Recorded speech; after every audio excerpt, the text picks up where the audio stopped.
to left. It is gone! 3-run home run, Kyle Kubat. Fly ball to left, Sweeney hit well, and oh, Charlie Capsella, what a play! Here's a line drive out to center field. It's a grand slam! Going back to Shaw, he is going to get there. What a catch! And he's going to hop over the fence while doing it. What a coming home. It's Morales to throw on a double hop. Is it in time? It is in time! Here's a rocket. Deep left field. Does this have a chance to go? It is gone! Go ahead, homer. Tyler Wilkins on the first pitch. Play called for a back on the 14th, and there's number 100. Stephen Devaney with a line drive to left. He's 2 for 2. And with triple digits for number 1 as difference. And here's a ground ball shooting through the left side. And Kingsway has won the Ralph Shaw opener. Here we go. Fly ball deep left center field. And it is gone. Grand slam. Scott Lynch, grand slam. Is the man of the hour. There's a ground ball that's going to go into center field. It's going to be picked up, and it's going to be booted. Here comes the runner to the plate, and Pittman has won it in extras. Walk-off single, Jude Engstrom. Bases loaded. 2 outs. Just like they drew it up in Hollywood. Caladros, the 3-2. Swinging on this! And the Audubon Green Wave have upset the Kingsway Dragons in the Ralph Shaw Classic.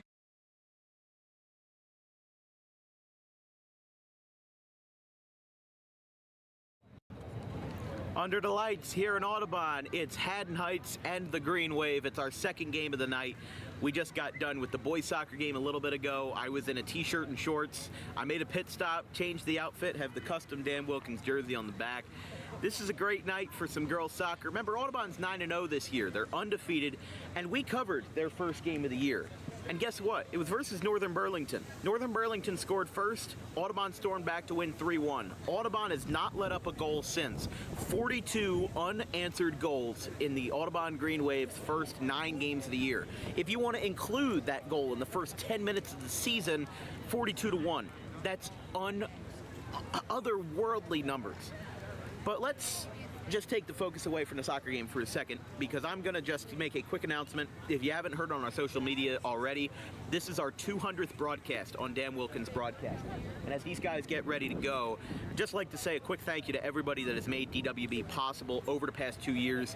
We celebrate our 2-year anniversary on October 5th with the first broadcast we ever did, Gloucester and Audubon Soccer, back on October 5th of 2 years ago. And I've stood in front of this camera 200 times. I've said good night 200 times. I've said good afternoon 200 times. I've done it a lot. I've done over 150 hours of broadcasting, and even with the 200 broadcast, I think that's actually closer to like 300 hours of broadcasting. That's a lot of hours. That's a lot of volunteer time that I've put in. We've done some paid jobs. We've done a lot of unpaid jobs, you know, and just as a student in high school, I'm in my senior year. Maybe we get to 250 or even 300 by the end of the school year before I go off to college. So it is truly an honor to be able to cover all these games, service all these local communities, and be somebody who can provide a service for parents, players, fans, media, everybody in between. And even though I got started with a $50 camera 2 years ago, we've upgraded to over $5,000 worth of equipment and over 1,200 subscribers on YouTube. So big thanks to everybody that's made this possible, especially my producer, Vincent Folk, who's been there for the past 4 months. He's been here since July, but he's worked almost every single, maybe every other day for the past 4 months. He has been a real workhorse, so big thanks to him. We're going to bring our attention now back to the soccer pitch, as we've got Haddon Heights and Audubon Soccer here set to go. Again, Audubon, the 2018 Group 1 state champs, 9-0 on the campaign, including back-to-back 1-0 wins, including a recent one over Collingswood on Tuesday. Haddon Heights will be on the right side of your screen with white jerseys and red accents. Audubon will be on the left side of your screen with the green jerseys and white uniform numbers. Head coach for Audubon being Bill Scully. Head coach for Haddon Heights being Ryan Yaniak. It's going to be a good one. This is our second game of the day. We just got back from the Devon Avenue Fields, a very muddy Devon Avenue Fields in Haddon Heights, covering that game between Heights and Audubon for the boys. The only difference was that game ended 6-0. This game has a very good chance of swinging the other way. Again, Vincent Vogt of Haddon Heights, class of 2023. My producer, Dan Wilkins, Audubon class of 2024, on the call and on the camera. We've got Friday Night Lights tomorrow night for our 201st broadcast between Glassboro and Clayton, as fans are still showing up here in a rather lazy way. There's a lot of pajamas going around.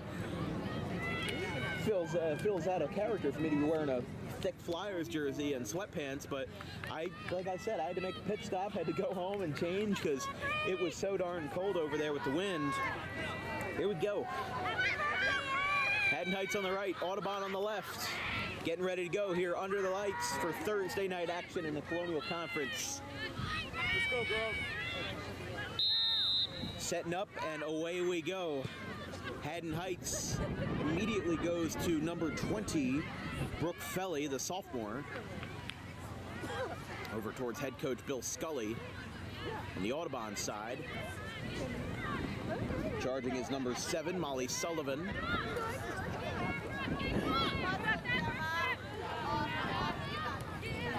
Hugging the line, number 11 for Haddon Heights.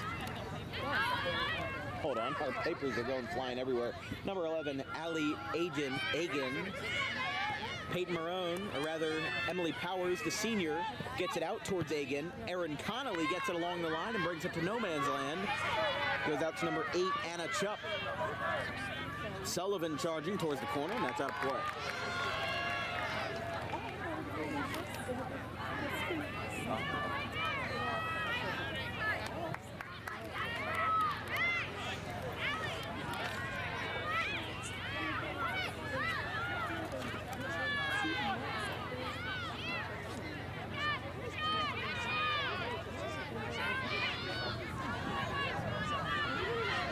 Getting started here in Audubon with a quick charge by Riley Fayer. That's out of play. Off the foot of Audubon's number 2, Morgan Wiltsey, the freshman, class of 27.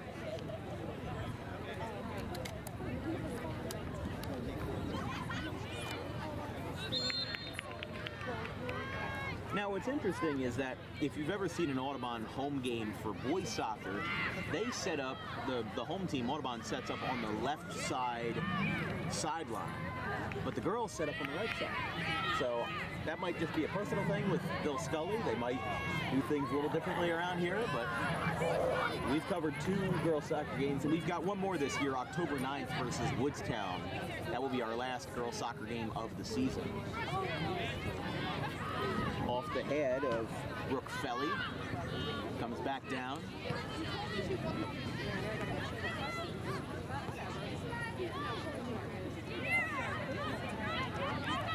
Maddie Carter coming in from the back along with Peyton Marone. Bounced off of number 20, Moira Schroeder. Always out of play over towards the Haddon Heights sideline. Comes the throw.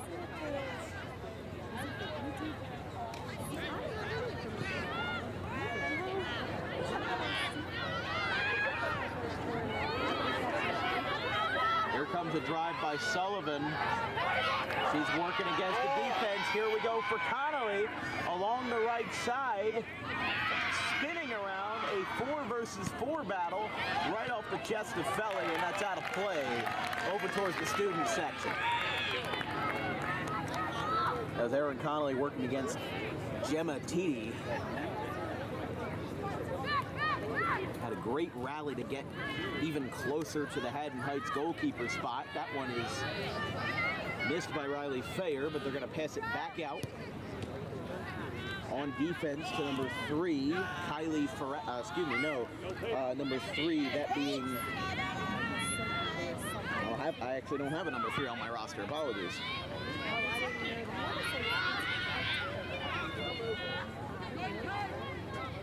That one's going to go out of play on the Haddon Heights sideline. Just getting started here in Audubon, about 4 minutes into the first half.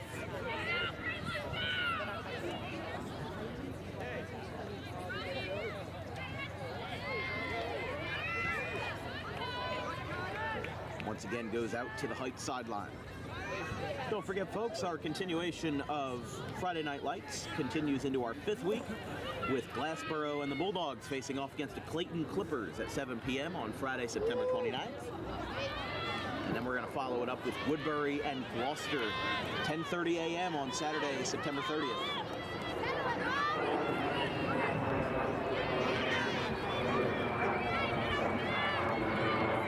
Gets a shot there. Sends it away. It's out of play.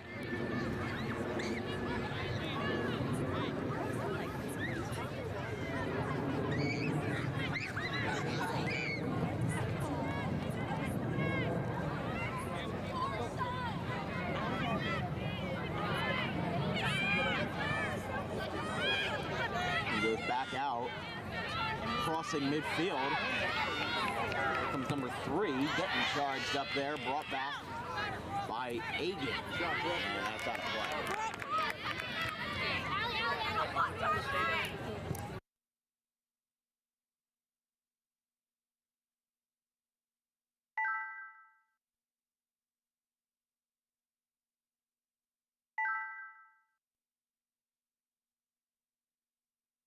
I hit a wrong button or something.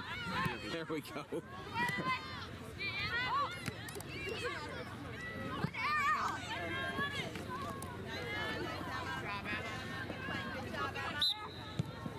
They whistle. Yeah, you left the man. Yep, I'm going to the side. All right, see ya.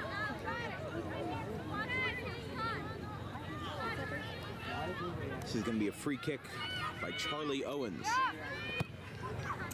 Booted away. This is going to be a nice shot here. If Audubon can set it upright, goes back up Sullivan. And coming in for the save and making a collision, hanging onto it, no whistle. Felly gets it straight away, goes back out. Connolly's going to have to chase it, and it will go out on the near sidelines of the student section. Folks still filing in here in Audubon.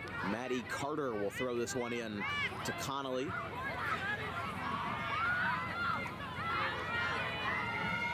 That goes out. It'll be Heights ball. And Alley again.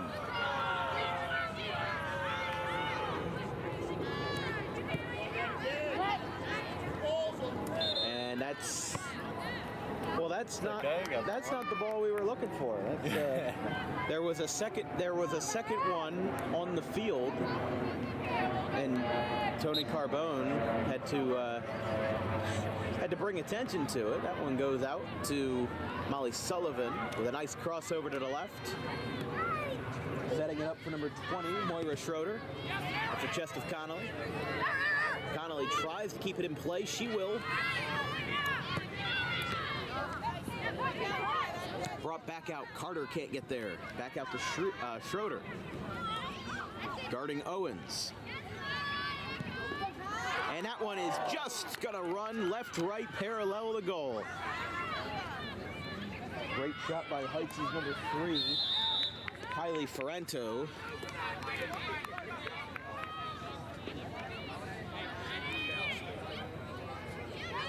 And what a tone setter it would have been if Heights got that first goal, but here we go. We've got a good breakaway by Brooke Felly, 2-on-1. Play will slow a little bit as it heads to the corner. It's going to go out, and it will be Audubon ball. It's a great opportunity here with about 8 minutes elapsed in the first half. This is going to be a corner shot by Brooke Felly.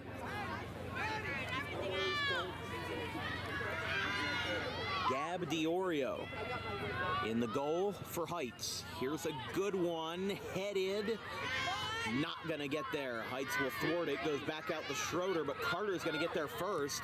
Carter sends it to the left. Connolly gets it off the right foot, gets it to Diorio, and it will be a can of corn and a save. Second time this week we've had a night game here in Audubon. Had one on Tuesday where Collingswood and the boys Panthers team defeated the Green Wave 2-0. And that one goes out to the Audubon sideline. Thrown in by Heights.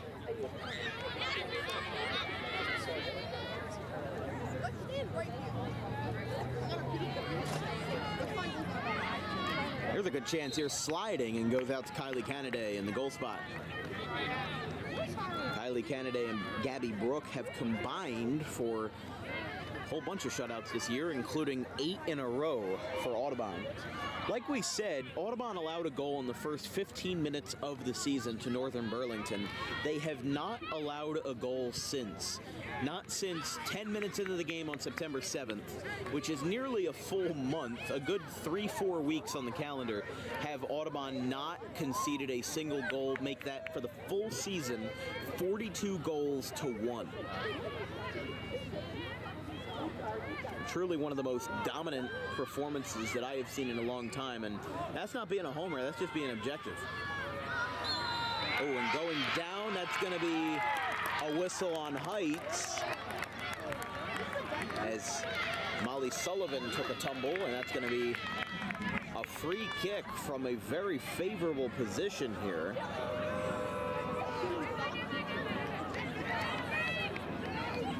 It's going to be sent by Brooke Felly, the sophomore.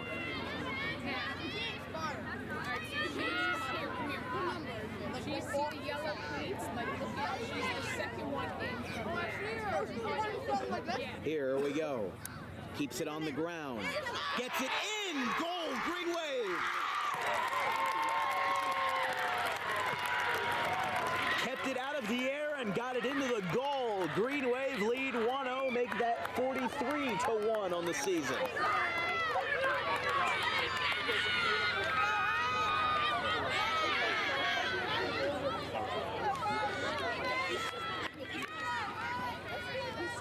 Keep it up, girls. Keep it up. Keeps the momentum going with a good shot there. Bounced off of Owens. Owens sends it away to number 16, Hannah Simons.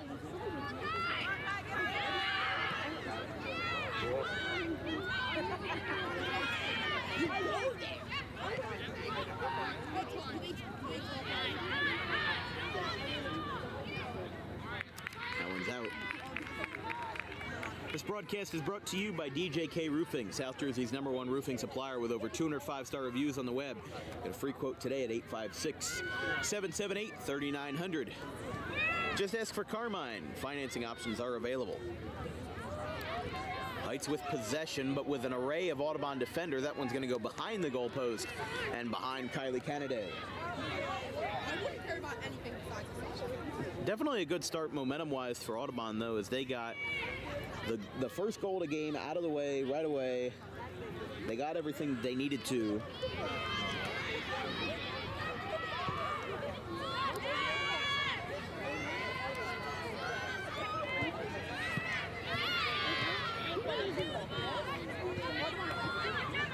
It's bounced down.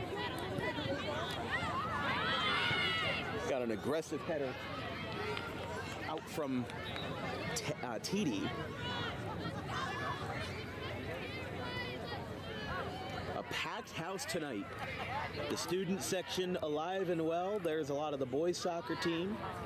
There's Sean Kennedy over there, Ryan Wallace, Tristan Chain. I saw Dave Bogan over there as well.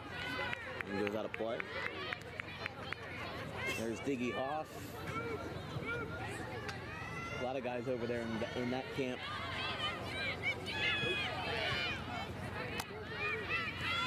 Back into Heights' possession.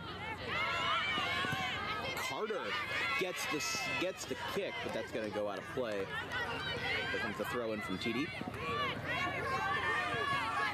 Bounced off of Riley Fayer, going to keep that one in, and Carter gets a shove. And Owens, that one's going to go out of play to the visitor fan section. Substitutions waiting to come in for Audubon. Nothing yet for Heights. That one goes out.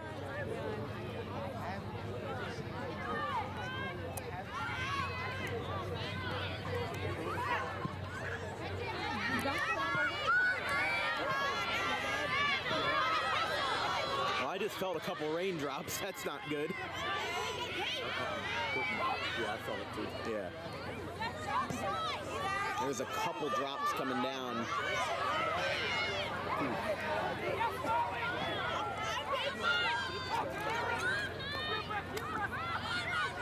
Ooh.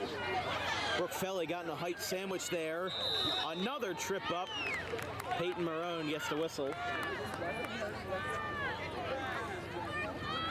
Go to the car and grab the umbrellas.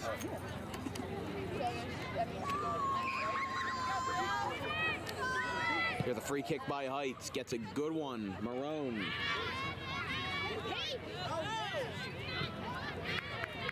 Was that a play?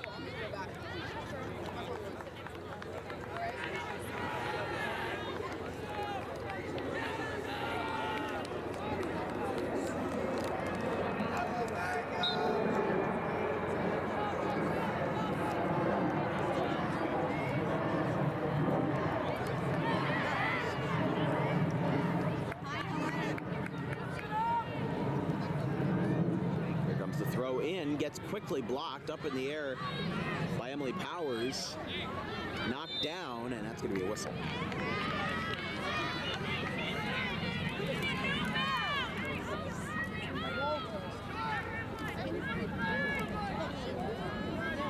Going to be a kick by Schroeder.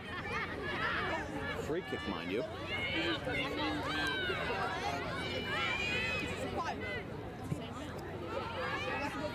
There's a good chance. Bounced off of Fair. That one's just going to go wide.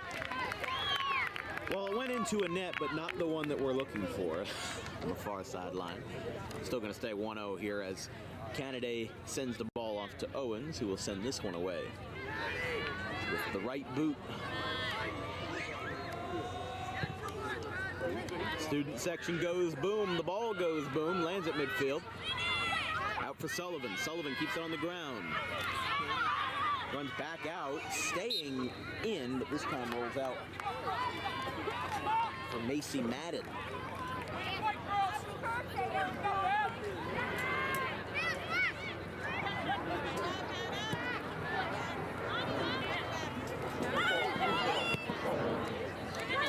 Heights player went down, Diorio. Powers has it. Might be a good shot here. Going to roll right to Bill Scully.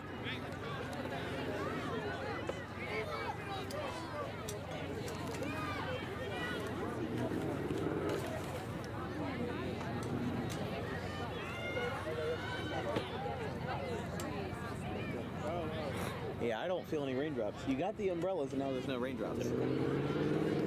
Thank you, Vincent. But yeah, stops right on cue. Near gets back down, headed by TD, and now down goes Marone. Here's up number 21, Kylie Taco. I mean, I know, Vince, we just saw a boys soccer game, but I would argue girls soccer is almost more physical. Yeah. Just in terms of overall, you know, I think everybody out there is 100% on putting their body out on the line. Here's the boom. Off of Connolly. Back down. Connolly again. This one's going to take a bit of a spin to the left and it'll go out. Picked up by Owens.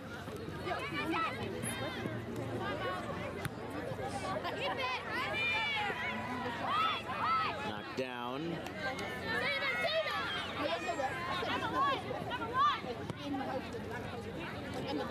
Brought out by number 1.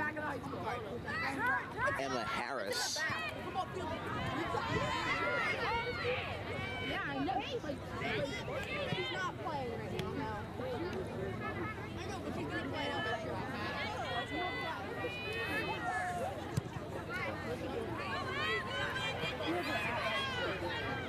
Goes down the line, and we'll go to... There's a Audubon player down on the sideline. I picked that one up.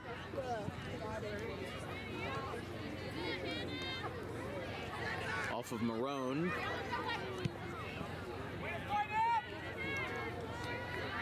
And that'll be out of play. Hit by number 15, Charlie Owens. And I don't know what I was thinking then, because then I have another one. So give us 1 second as I try to decipher this. Here comes a good drive by a Heights, but it's not going in the right way. Heights wanted a handball called.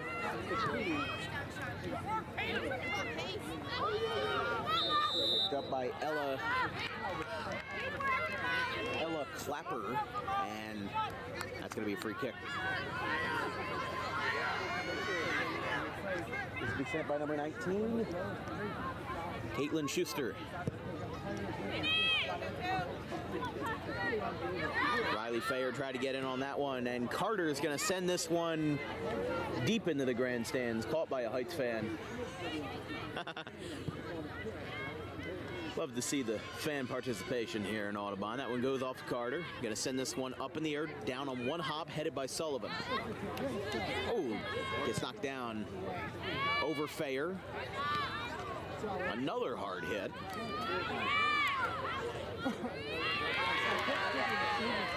Heights going to try to send this one the other way. They're in a good spot. Canada's had a couple shots. Here's another challenge. Peyton Marone trying to get out of it. Goes back into Audubon's possession with Brooke Felly. Goes to Schuster and goes out of play next to number 2, Ella Mango. A couple raindrops, but nothing crazy here in Audubon. Current weather here in the AUD and the 08106 is going to be 63 degrees. Wind blowing to the northeast at 9 miles per hour. Feels like 61. A little bit of high humidity. The rain should not be coming until around 7 a.m. Actually, no, sorry, about 2 a.m.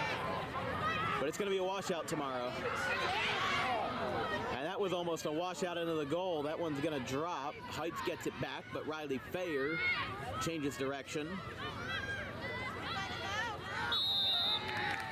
And that's going to be an Audubon ball. And a Heights penalty. See Dave Bogan out there. He's loving it. Look at Dave out there. He's having the time of his life out there.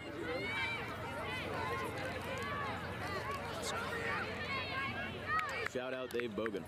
This is going to be a free kick for Audubon. Sent by number 2, Morgan Wiltsey, the freshman and younger sister of Audubon soccer prodigies, Tyler and Hayden Wiltsey. Hayden is in attendance tonight. I don't know about... Oh, Tyler is here as well. See, Hayden didn't hide from me. So, but Hayden going to the College of New Jersey up in the Mercer County, Ewing area. That one's going to go out of play. It looks like there's a crowd behind the... I can see like a crowd of people behind the goalpost. I don't think that's a good view. It's not like it's paid admission. Oh, I forgot those are Sour Patch Kids. I don't like Sour Patch Kids. So yeah, Connor Wendell, our food delivery guy, here for Audubon night games.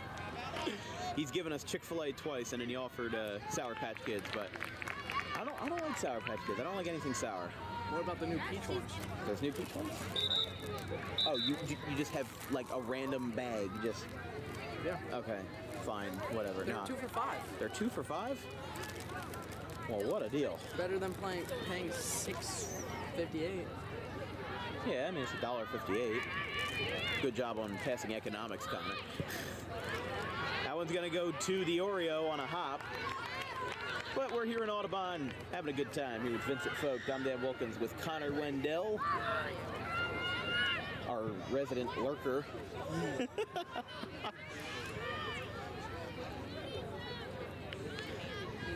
One's going to go out of play towards Schroeder, and we've got a couple subs coming in for Haddon Heights. 2 of them, looks like.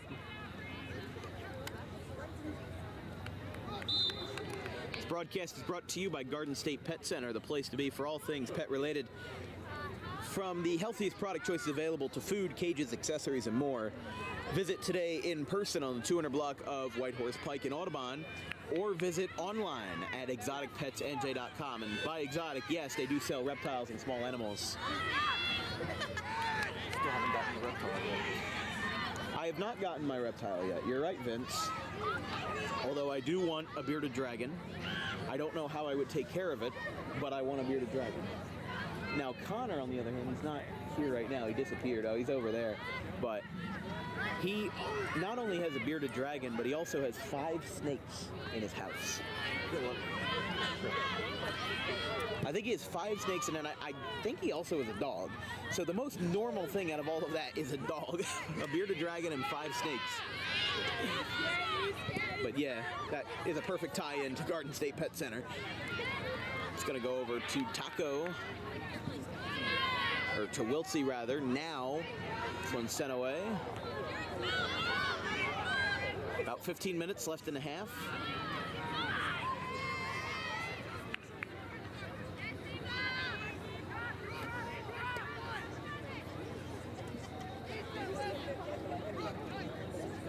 It's going to be a throw-in by Heights.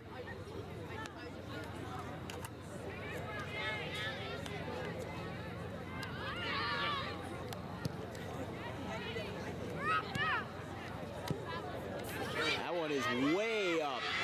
Dioreo's got to get back into the position here. Almost goes around. Diorio still in front. Diorio blocks and saves it. Unbelievable. Oh, Diorio was maybe 30, 40 feet in front of in front of the goalpost. I'm like, she's got to get back. She's got to get back. But she held her ground and was able to make the save in dire circumstances.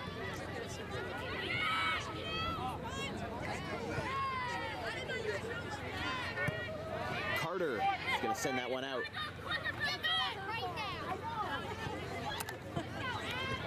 Carter heads it back to Connolly. Connolly missed it, leads with the shoulder.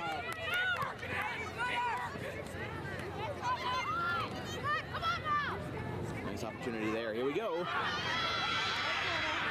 McKenna Ammon in between the middle of 2. No whistle. I think a lot of the home crowd wanted a foul there, if not all of the home crowd. It's going to roll back to Kylie Canaday in the goalpost, and she's going to boot this one away.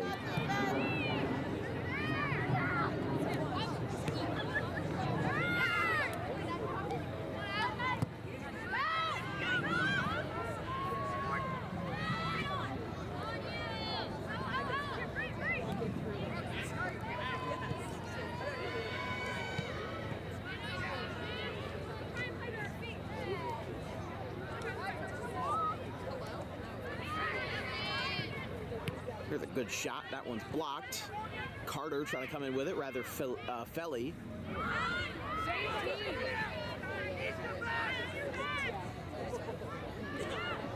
Back to Emma Mango.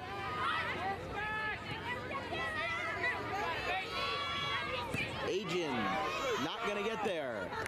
Here's another one. Agin gets it. Foot on foot right there, back and forth. Carter's got it back on offense. And that one goes out to the right of our booth. And 3 more subs coming in for Audubon. Peyton Marone back in, along with Charlie Owens and Emily Powers. I have no idea. Yeah, Heights wants it to be their ball, but looks like it's going to be Audubon ball with Maddie Carter getting throw. Carter lines it up, throws it in. Knocked off number 4. Again, Gemma Teddy back out to the gin.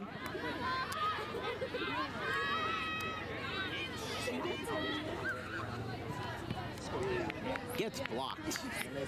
Back to the sideline. Looks like we got a lot of people down there on the sideline. That's for Heights' side. A lot of people just hanging out down there. See, I'm so used to the boys playing down there or setting up down there that I'm like, what are those Audubon kids doing back there? And then I realized that's the Heights sideline. There's a boot. Is a Legati. On that one, this will be a throw-in. By Heights' number 7, Ava Campanaro. This one's going to stay on the ground. Canada not going to have to make a move yet. Here's another one, shot on goal, and it's good, Heights! It breaks the streak, and it's 1-1. The first goal scored against the Waves since September 7th, 21 days ago. Make that 43-2 on the season and 1-1 on the ball game with about 10 minutes left in the half. Wow. They set it up perfectly and they got it.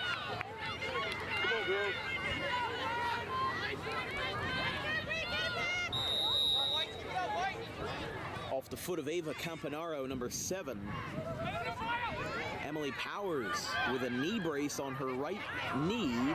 He's going to bring it out to Charlie Owens. Maybe it'll be a little bit of payback, but it will just go into the back of the net. Still 1-1.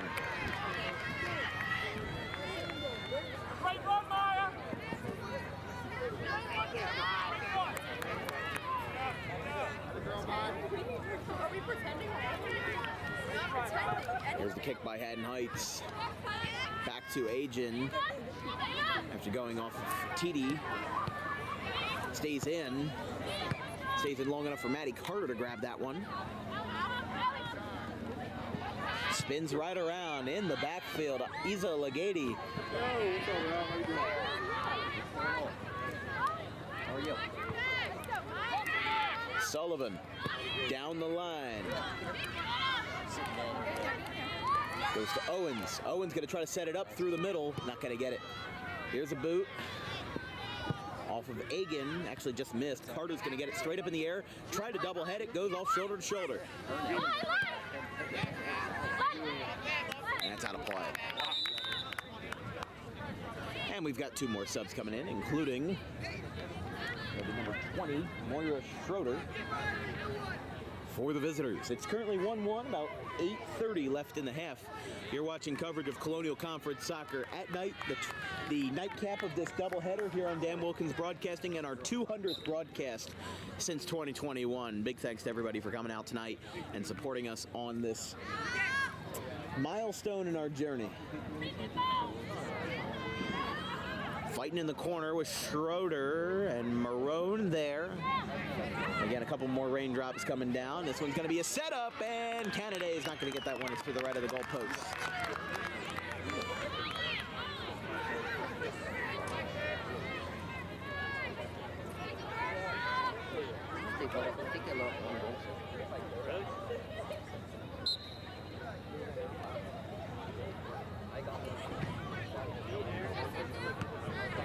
Off the chest of number 16, Hannah Simons. Powers has it, blocked. Egan has it. Legati gets it back. This game has been back and forth, I'll tell you that much. I'll wait to see the first.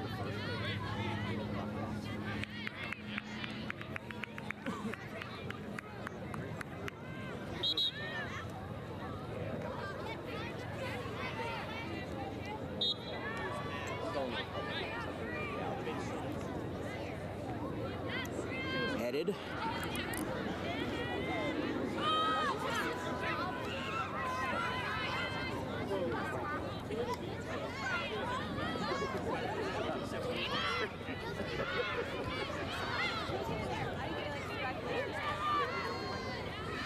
There's a good one.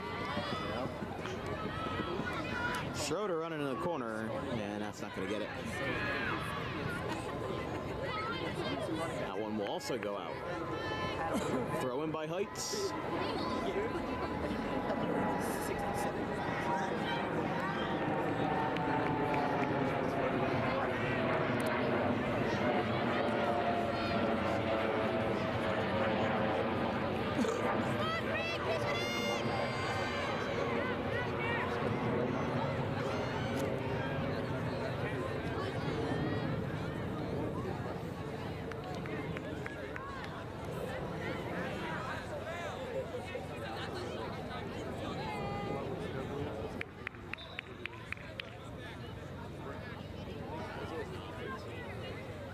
Probably Garnets put something together too for whatever this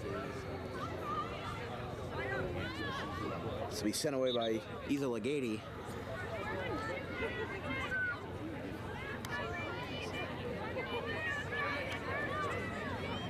Archiga.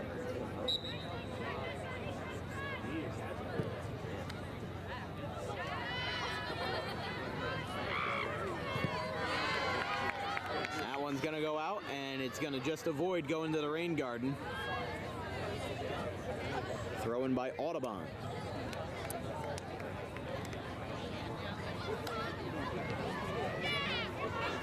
Come back down to earth for Schroeder. Carter's going to try to chase it, goes back to Legati, and that's going to roll out to the left of Canada, actually a long way closer to the corner.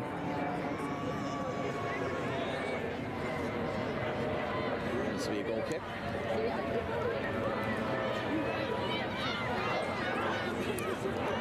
Legati's going to get it again. Here comes the boot. Lands just short of midfield, popped up. Oh, and it came down on her without realizing it. An unexpected header, if you will, and it's actually going to help Heights.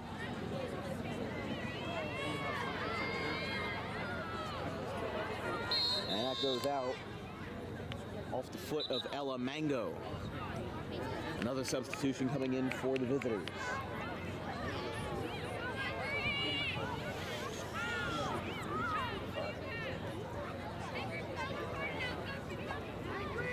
Just under 4 minutes and a half. Remember, the clock on the bottom of your screen is unofficial and not representative of what the officials may have. We might be off by a couple seconds, but because there's really hasn't been any stoppages, it shouldn't be anything crazy. It should be pretty accurate.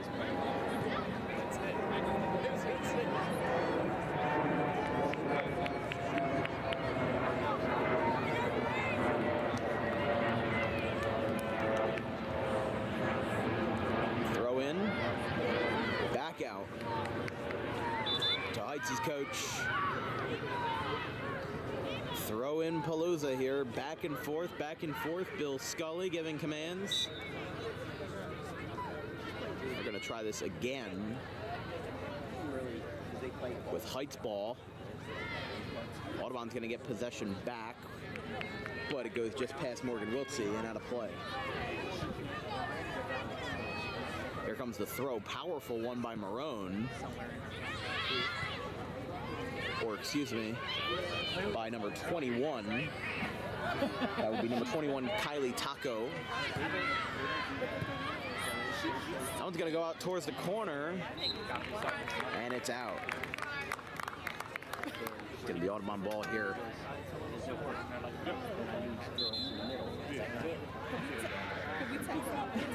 About 2.5 minutes left in the half. Audubon and Heights knotted up at 1 in a more competitive game than what we saw about 3 hours ago. Here comes a leg. That one's gonna drop. Canada is gonna take it herself. Smart move there. I mean, she had a lot of communication there with Isa Legati.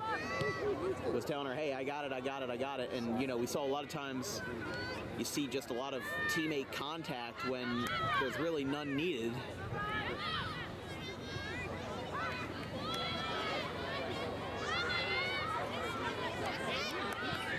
There's a liner.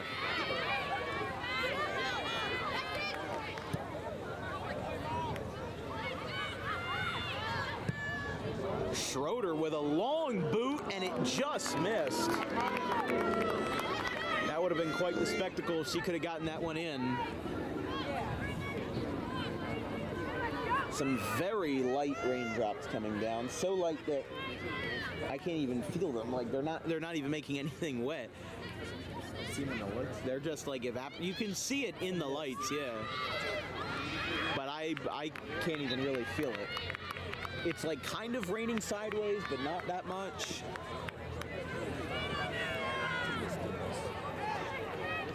Well, these guys are going to have about a minute left before they go back to their respective corners and talk this one over. But unbelievable. 2 broadcasts this year for Audubon Girls Soccer, and in both, Audubon's surrenders their only goals of the entire season. First. Yeah. exactly. Just like in the Tri-County Baseball League this past summer, the Gardens of Vineland, they went 18-1 in the regular season. Their one regular season loss was our first broadcast of the Tri-County League. And then along with that, if you can believe it, their only 2 playoff losses were when we were broadcasting them. So, you've got a lot. Some teams just Fair can't get that one. It's down.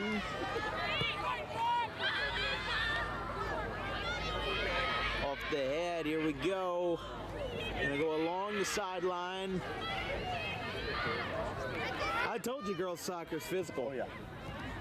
We've run out of time on our clock, but we'll see how much they have left on theirs.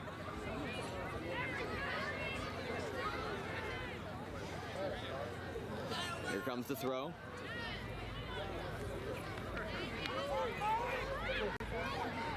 Thrown by Audubon. They're going to have to hurry it up.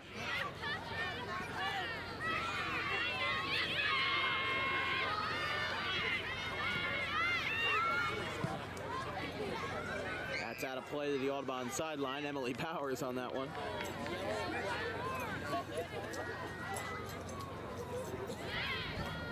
A little bit of rain coming down again, nothing too crazy. It's very soft rain. You can't even really feel it. But it's definitely visible if you look at the lights. You can very well see that rain. And we're going to see the rain of the first half come to an end. 1-1. Haddon Heights gets only the 2nd goal in Audubon's entire season. Student section probably going to grab some Chick-fil-A in a little bit here, but we'll be right back here in Audubon. 0-0 ball game, or 1-1 ball game. We'll be right back.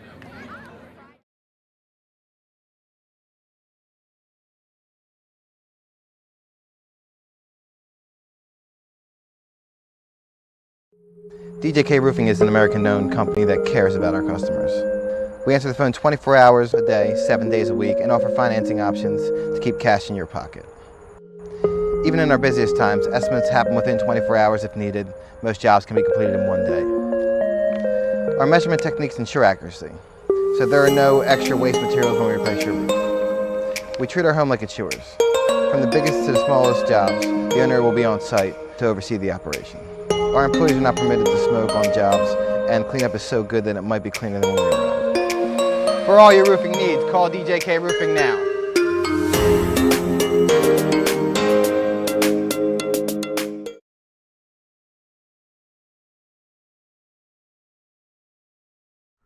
Garden State Pet Center is an independently owned full-service pet store. Our specialty is promoting companionship between people and animals by providing the healthiest product choices available, including all-natural foods, supplements that support and relieve health issues, and innovative products for pet parents. Our goal is to provide our customers with a relaxing environment, and while we're not striving to be the biggest store on the East Coast, we're striving to be the best.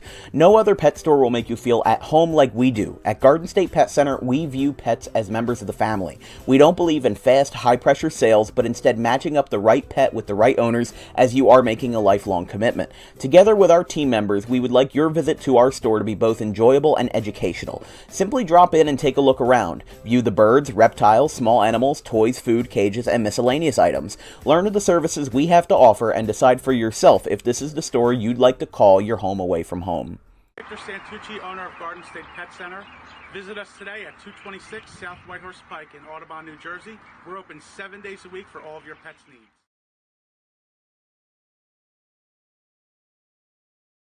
Tommy D's Home Design Center has opened a second location on Creek Road in Belmar, operating in Philadelphia for over 25 years and now expanding into South Jersey. Tommy D's is the place to go for kitchen cabinets, countertops, and cabinet accessories, heavily discounted compared to big box retailers. Stop in, take a seat, and watch as our experienced kitchen designer makes the kitchen of your dreams right in front of you. Tommy D's is the best in the business for quality kitchen countertops and cabinets that fit all budgets. Call us today at 856-210-9504 or visit the new location in person on the corner of Creek Road and Harding Avenue in Belmar next to the 42 on-ramp.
Coming down pretty decently here in Audubon, but it's 1-1 after 40. We've still got 40 more to play here on Dan Wilkins Broadcasting. I'm here with Vincent Folks.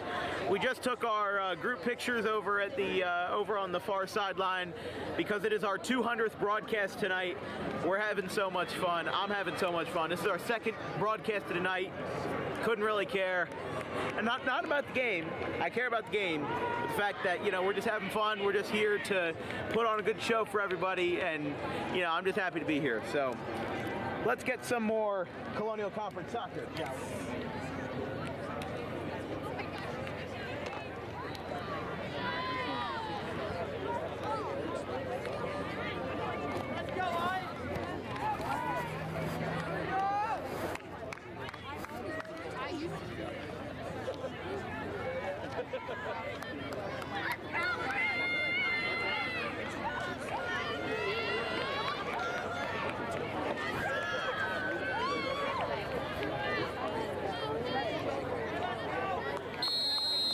We're underway in the second half.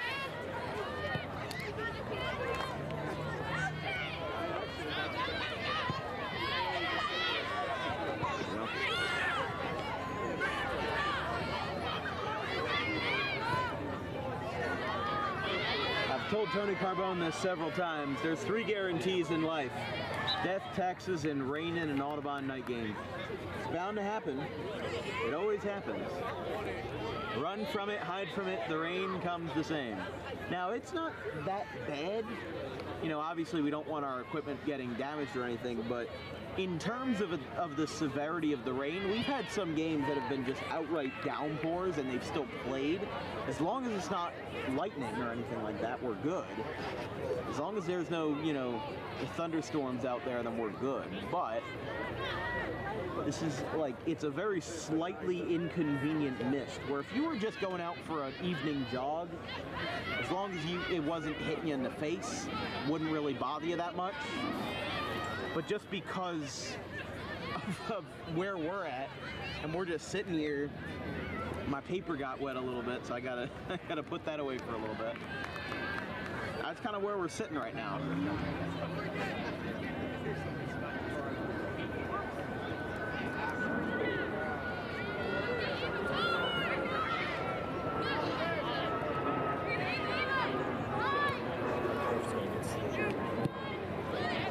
And Vince just made a really good point. The turf is going to start getting real slippery.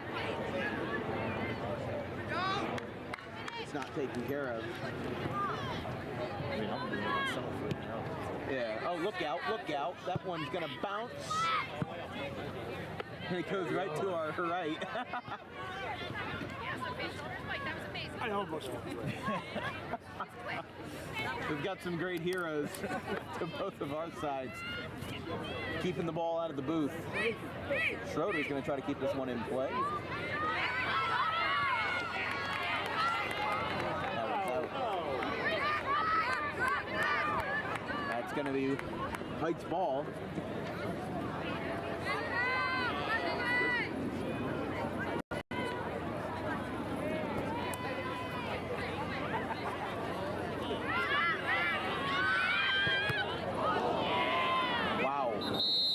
They're going to stop the clock here. That was a hard hit right to her face.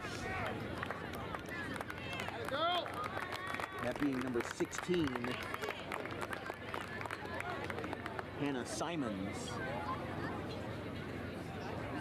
So they're going to check on her, because that was a hit and a half.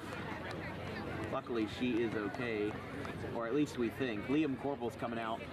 Because a lot of those times, as they didn't physically go down, they didn't writhe in pain or anything like that. But that's where you have to worry about concussion symptoms and stuff like that. We had a couple guys in the Audubon soccer team last year suffer concussions, but obviously you don't want that out of anybody, no matter what side they're on. And Simons will walk off the pitch off her own power. So very grateful to see that, because a lot of times those injuries may seem benign, but have really dark undertones. from where these guys stand in terms of, you know, health and safety. Like 30 years ago, nobody would have even thought of it. It wouldn't have even been, they wouldn't have even batted an eye. Just like, oh, you got hit in the face, whatever, move on, you know, do whatever. But with how CTE in the NFL and, you know, brain imaging and, you know, protection, everything like that, the sports medicine and sports science have improved so well, even in the past 10 years alone, that situations like that, like she, like probably 10 years ago, she probably would have stayed on the field if she was feeling up to it. But just because of how risky it is and how dangerous it is, you know, they call it the 3 strikes rule, where once you get 3 concussions, you should not be playing any sports for your own safety, so that you don't suffer irreversible brain damage. I mean, not to say that concussions are not irreversible, because they are irreversible, but you know, it's kind of like a quadruple negative that I just threw on you, but still. Here's a kick by Legati. Gonna go back to Maddie Carter on defense, gonna keep it in. Peyton Marone coming back out, and that's gonna roll out of play.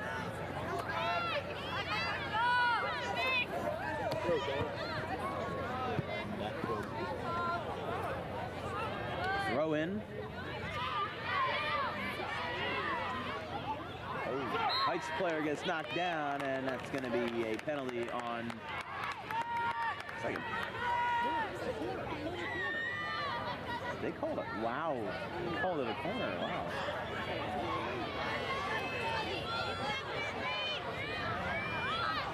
Or no, they didn't. No, it's going to be free kick for Heights. I should not take everything I hear for granted. Off the chest of Marone.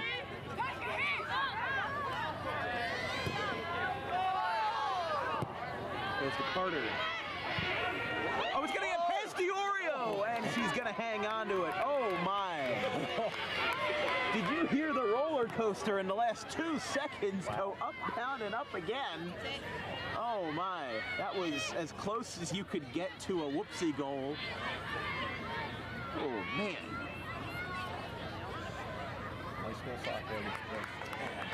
Ooh. And it's funny because I stopped home after the boys' game to change. I put on my Flyers jersey, sweatpants, and I had the scarf, but then it was raining, so. But I'm still cold. I'm still cold. Oh, she whiffed on it. It's gonna go up. Oh, look out now. That one's gonna get a chance here.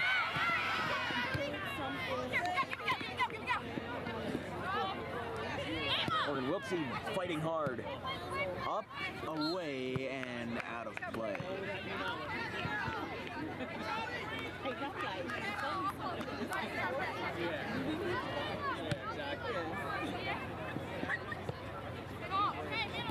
That's out of play.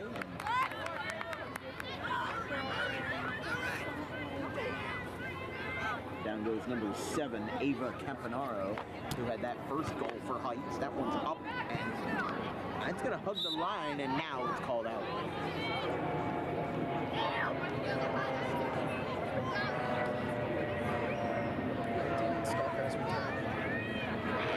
Connor Wendell is back in the booth.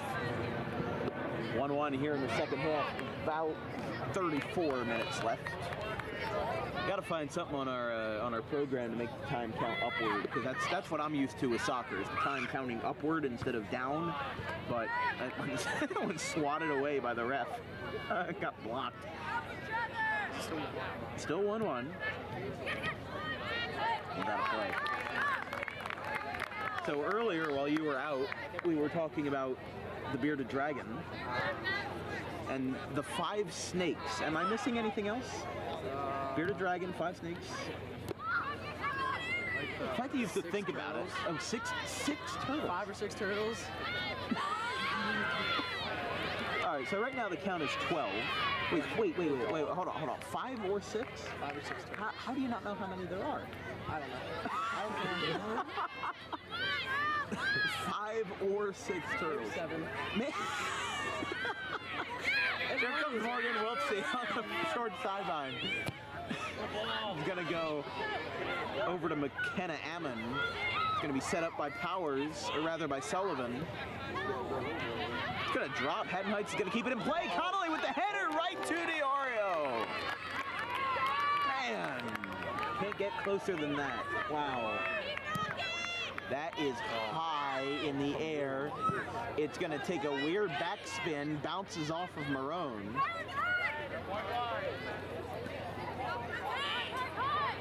Two on one, that one rolls out.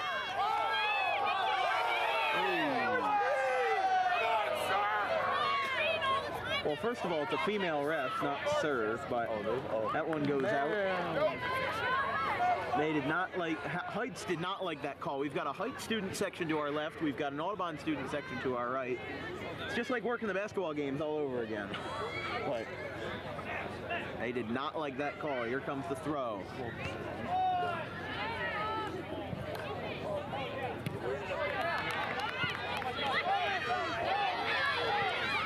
That one's up in the air. Carter on the run.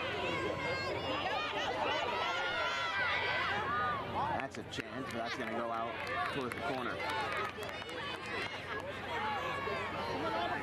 Yeah, so I'm baffled. 5, 6, or 7 turtles, a bearded dragon, 5 snakes, a dog. Anything else? I think that's it. Well, first of all, hold on for the corner here. Audubon's going to send this one away. There's a chance, Connolly header. DiOrio's got it, that one's out of play. Kicked in by Brooke Felly.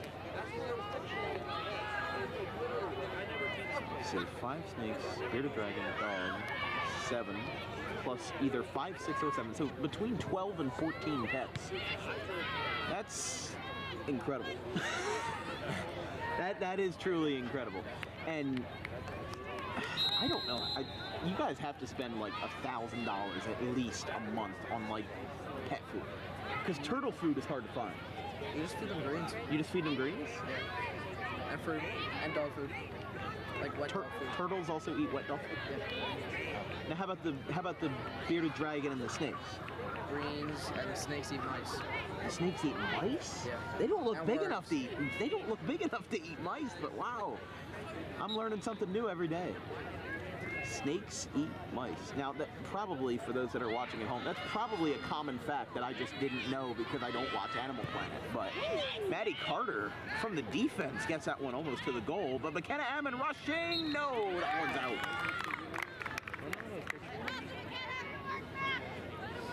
I've already met the bearded dragon.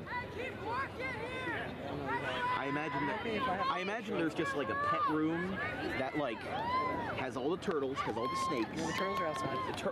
The turtles live outside? They just, okay. Morgan Wilson's gonna try to keep that in, no good. There's the snake. Okay. It's got the mouth.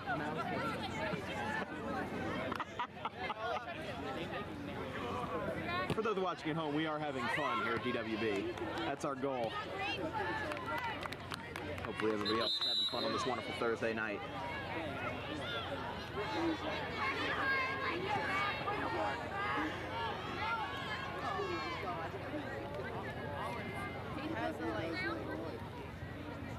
So he's going to be taken in by number 21, Kylie Taco, the junior. Sophomore, okay. You know that better than I do because I'm not looking at the roster. Sullivan in the air on the header to the right of DiOrio and taken in. By the way, Gabby Brooke in the goalkeeper spot for Audubon as she swapped out with Kylie Canaday. They've been doing it all year. Canaday and Brooke, a 1-2 punch.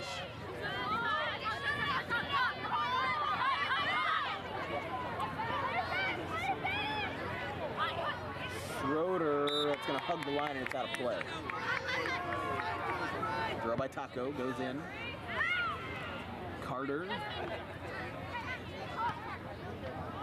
Off the chest of Simons, who is back in the game after being taken out, after taking a hard hit to the head earlier tonight. Marone gets tossed up by Ella Mango.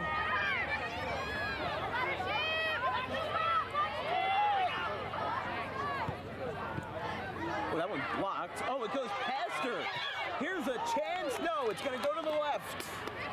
Taco tries to keep it in. No good.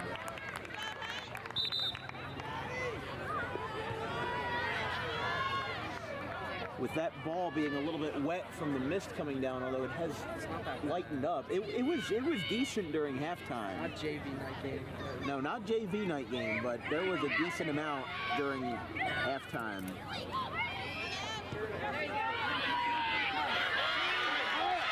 There it goes. Breakaway Heights goes back the other way, keeping it in tow. I was going to say breakaway Heights, but it's not going in the right direction. Back to Powers.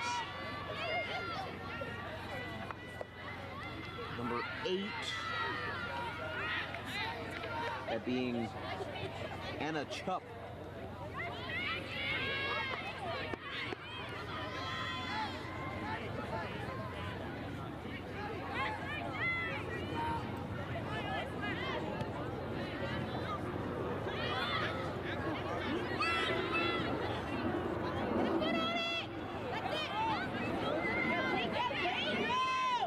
Keeps it on the ground, blocked by Heights. Here comes Taco with a hard charge. Back to Sullivan, who's got it? Wilkins can't get it, and that one's flying into the stands. Audubon's really been all over with passing. They have been left, right, up, down, back and forth, and it's still a 1-1 game with about 26 left in regulation.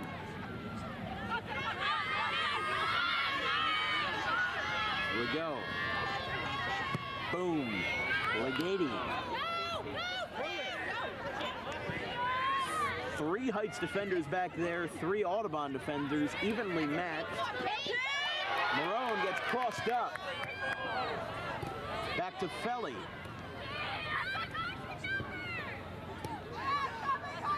Get up there to help her. That one's out of play.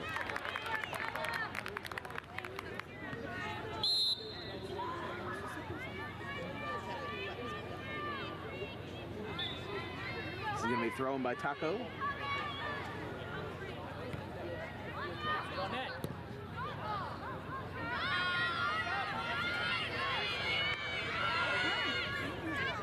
Carter, liner. That's it. Back to Felly, being guarded here. Oh, she goes down. Back to Taco. And Owens gets a bit of a shove as well. Wilkins gets a charge. That's going to hug the line. It's going to stay in.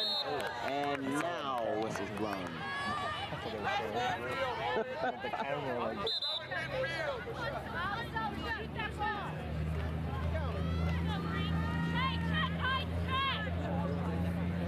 Thrown by Heights.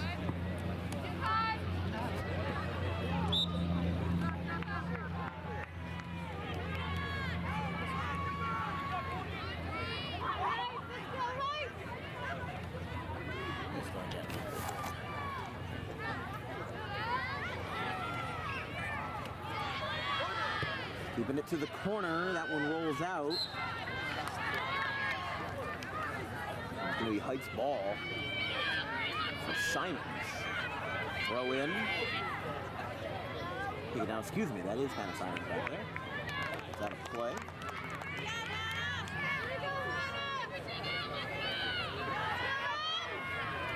Now they're going to set up a corner. I got it. 1-1 game, second half. Hannah Simons from the corner lets it fly. It is up, it's high, it's no good. Stays in, and 2 players go flying.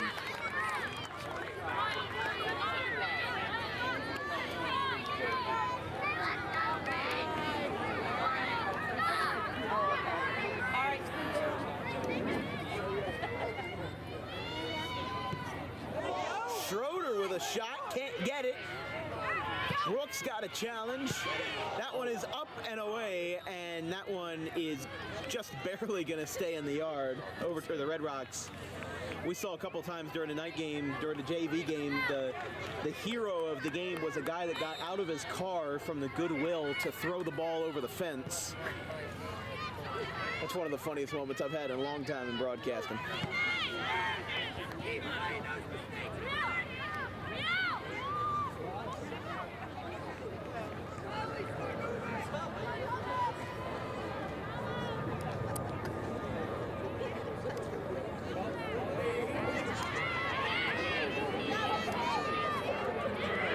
There's a chance here, going down. Heights player going down. Heights didn't like that call, or the lack thereof. He's gonna roll past. Got to play towards Wilkins.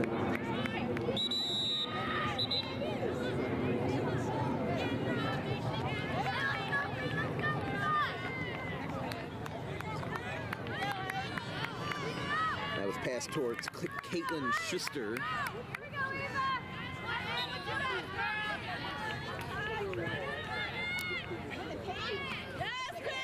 Marone knocks it down. Riley Fayer goes down. Oh, she almost tripped over her own feet there. Carter sends it right into the student section and over towards some Audubon PD folks down there. Schroeder's going to throw it in. Oh, goes right through. Carter. Knocked down. Powers with the header. Drops behind Ammon, and that's going to be a whistle.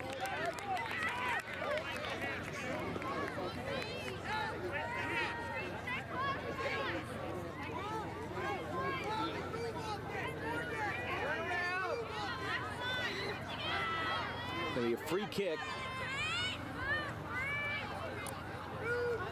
for Isa Legati. The freshman lets it fly. Going to be a little short. And it's stopped by the Oreo. Just to the left goalpost. She keeps it down. And the Oreo gets it in the air and down. In the air.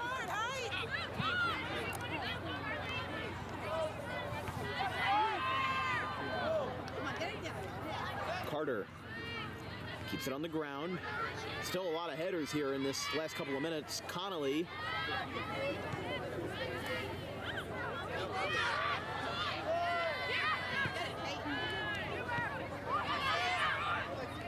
See what they can pull here. Connolly gets tangled up with Schroeder. Back out to Simons. Shot gets blocked by Audubon's defense, and Gabby Brook comes in and brings it down.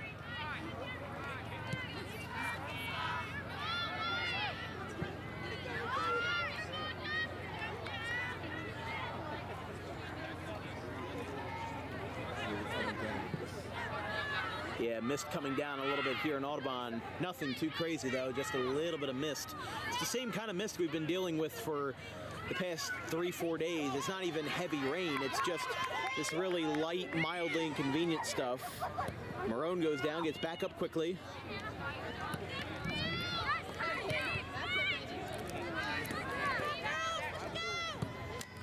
Hugs the red line. Back to Legati, lets it fly. Knocked down by Heights. And here comes a drive. This one has a chance to be something special. That one goes out to the Red Rocks.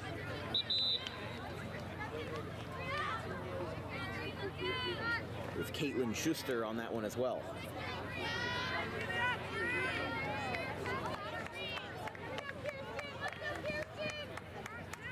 Right now, forecast is telling us around 10 p.m. we're going to have a light shower, and then 3 a.m. is when it's all going to go down.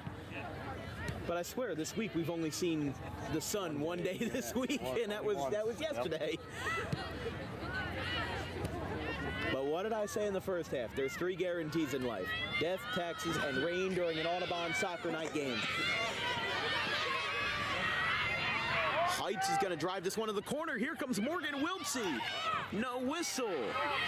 Off of Marone with a 2-touch. Slides. Felly in on it. Felly knocks over Emma Harris, and now Legati's back at it. McKenna Ammon goes over her head. Now they're going to be on the far sideline towards that corner. And now it'll be called a foul after a little bit of groaning from the visitor's side, or from both sides, depending on what level of objectivism you want to take here. But I'm Dan Wilkins here with Vincent Folkton, us celebrating our 200th broadcast here on Dan Wilkins Broadcasting. And for those that follow us on social media, thank you. But for those that don't follow us on social media, you could follow us on Facebook at Dan Wilkins Broadcasting, on our Twitter/X at DW Broadcasting. Our Instagram is also DW Broadcasting, and of course our YouTube right here, Dan Wilkins Broadcasting. Wiltsey gets it knocked, tries to keep it on the line, and that's out of play. That's horrible. Wow. That probably should have been that probably should have been Heights' ball right there. Marone's gonna get subbed out. I mean, you could hear it right there, yeah. But here comes the throw from Taco. That one's out of play. I think somebody wants to get your camera. Well, that's not what I'm here for.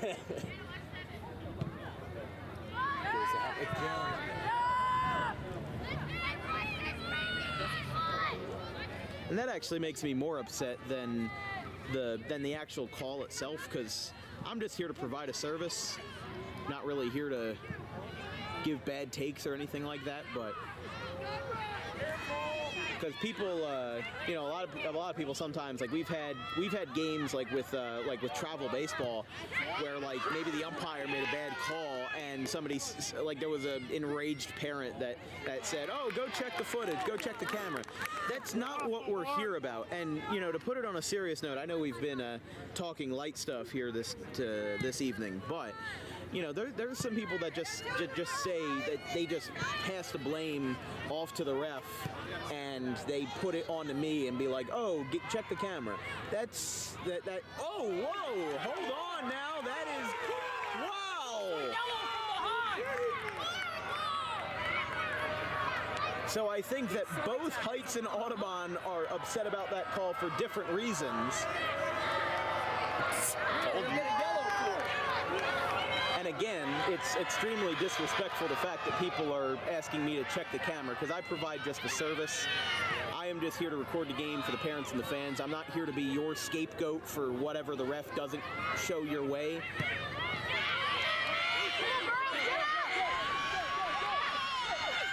Here we go.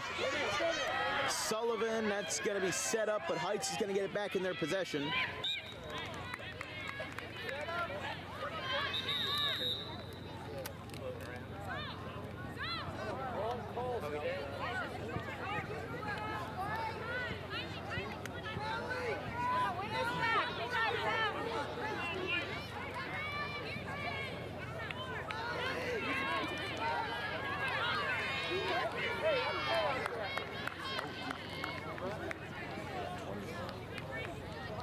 About halfway through the second half here, a 1-1 ball game.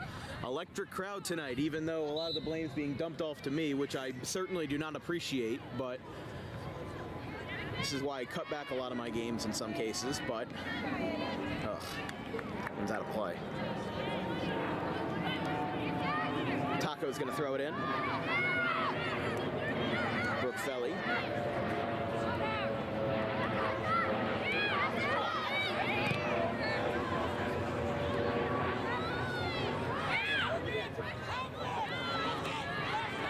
Wiltsey blocked.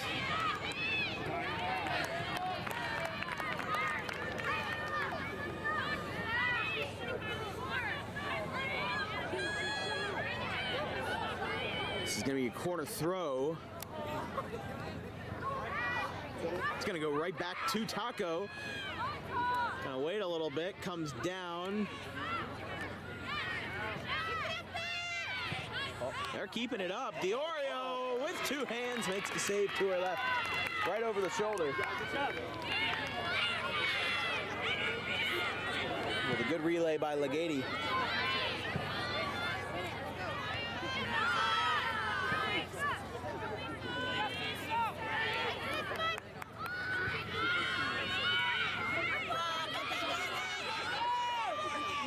That one's gonna roll out towards the corner, picked up by I think that's Cooper Bandel down there. And indeed it is. 22 grad Cooper Bandel, and also Gwynedd Mercy soccer player Cooper Bandel down there. Oh, Riley Fayer got sent backwards a little bit.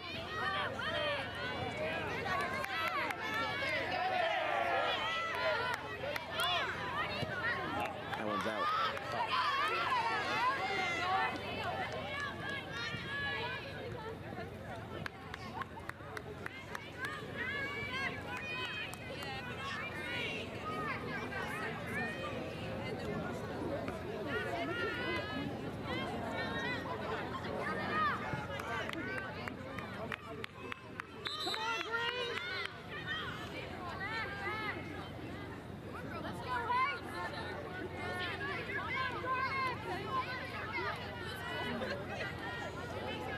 Bunch of substitutions for both sides. Schroeder out for Heights, and Ammon out for the Green Wave.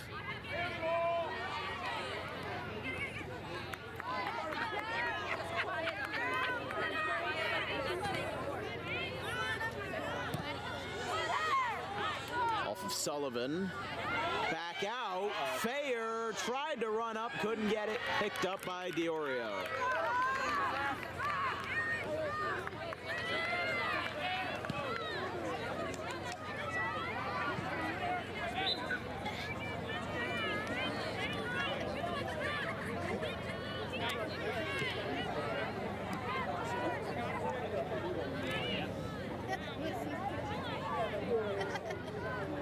It's going to stay towards the Heights sideline, still in play. Up in the air for Owens.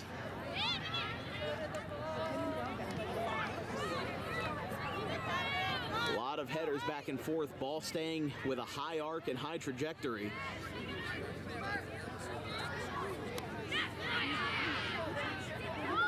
Simons almost got intercepted by Sullivan. That's out of play to the Audubon sideline. To the manager, Bryn Frakowiak down there.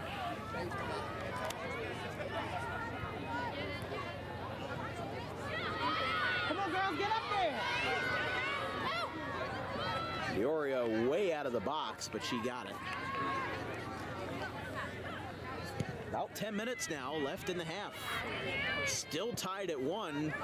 Remember, Audubon in their last 3 games have all had 1-0 shutouts. This is the first game since September 7th, the season opener to not be a shutout. That one's out.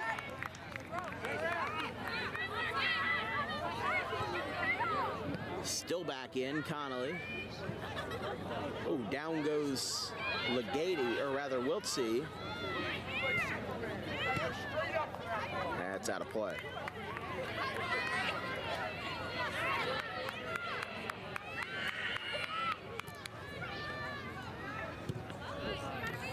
Girls, keep the ball down here. A lot of rebounding back and forth. Goes to Fayer. Talk about rebounding back and forth. That was all in the middle of the circle.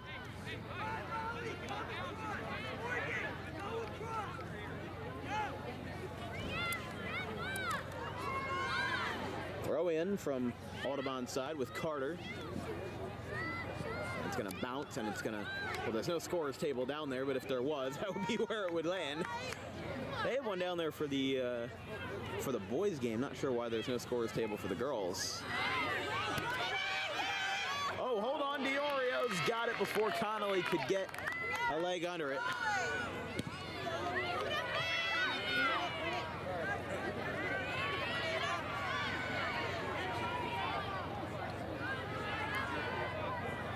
That one's out.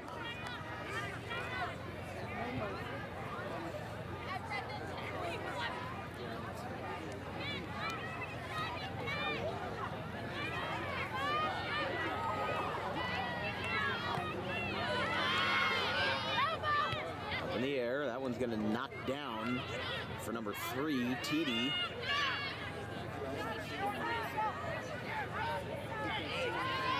Gets it out into no man's land. Little girls, get up there to it. Out to Anna Chupp.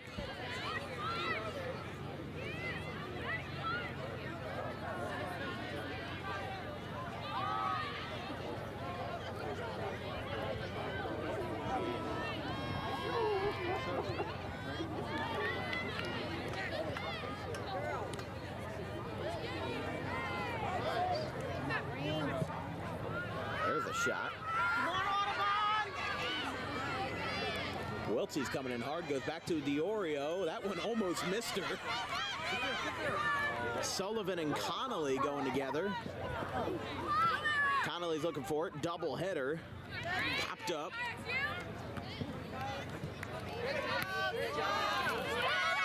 That one goes off of Ferrento. Connolly's got it again, sends it back the other way. Goes to Severino, or rather to Simons. That one hugs the line. Oh, and getting knocked down is going to be Emma Harris. And Audubon got it their way. Heights didn't want it to go that way, and causes a little bit of more tension.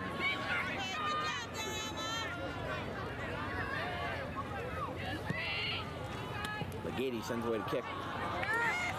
And that's out of play.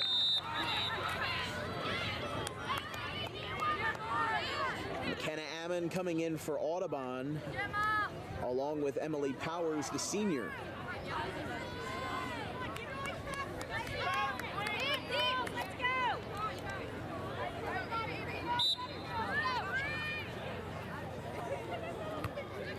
Gets thrown in by Heights. Felly gets it down. Powers, the new substitution, gets it across the middle. Now I was going to say that was going to be pretty close for Gabby Brook.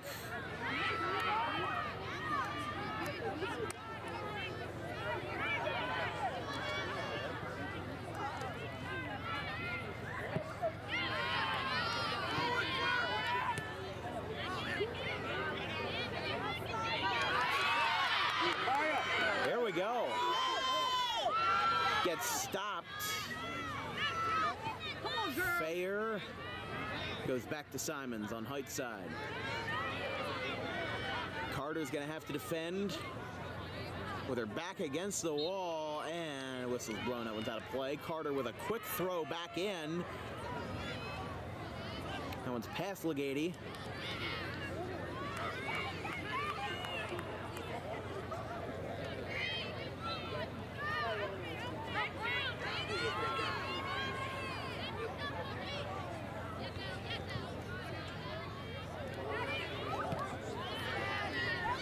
Sent away.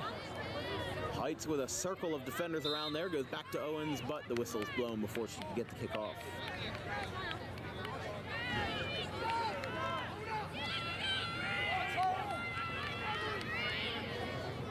Remember, the rules for overtime are the same as boys soccer. 2 10-minute overtimes, followed by, well, because it's a regular season game, it would end in a tie. Oh, they need Heights to back up a little bit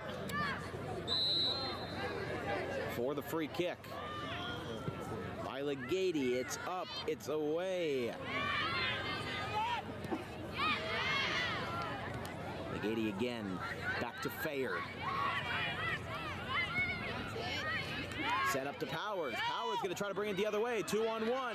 Powers has a breakaway. She's got an open shot. It's no good. And now more subs coming in for Audubon. Oh, Marone just realized she's got to come in.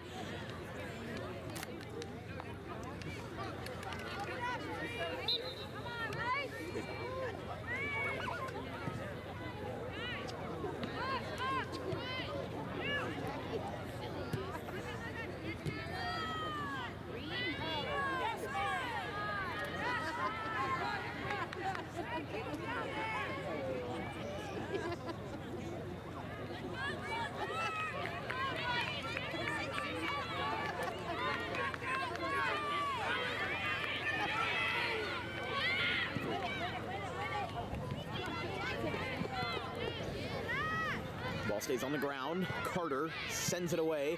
Blocked by Ferrento. Marone just missed it. It's back out to Simons. Carter again with a high pop-up straight up. Gets knocked back down. 2-on-2. Ball's going everywhere in the last couple of minutes. Carter again keeps it on the ground. In the air for number 10, Catherine Campbell.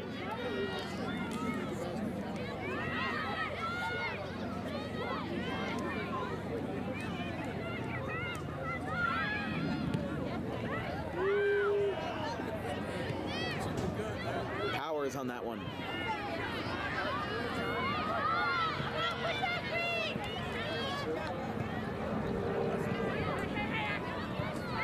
Two minutes left in the half unofficially. Remember, the clock on the bottom of your screen does not account for extra time or stoppage time.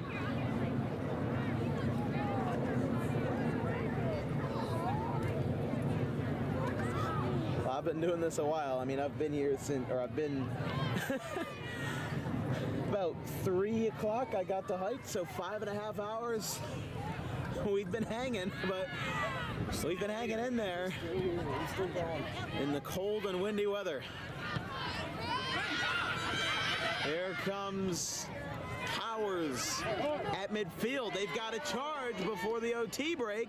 Diorio's got it, though, with no contest. Diorio gets up in the air, gets back down.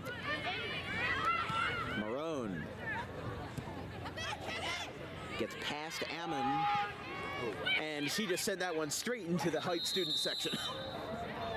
More subs coming in for Audubon. They've got to hold on here. I don't know if Kylie Taco knows she's got to hold up until those guys get off the field. Powers and Connolly getting subbed out. A surprising power play here. A surprising move by Bill Scully, but we'll see if it pays off. In Diorio zone, that one gets knocked out. It's going to be just off. White with the throw. That's a good throw. That's going to line up right away. Carter thwarts the situation.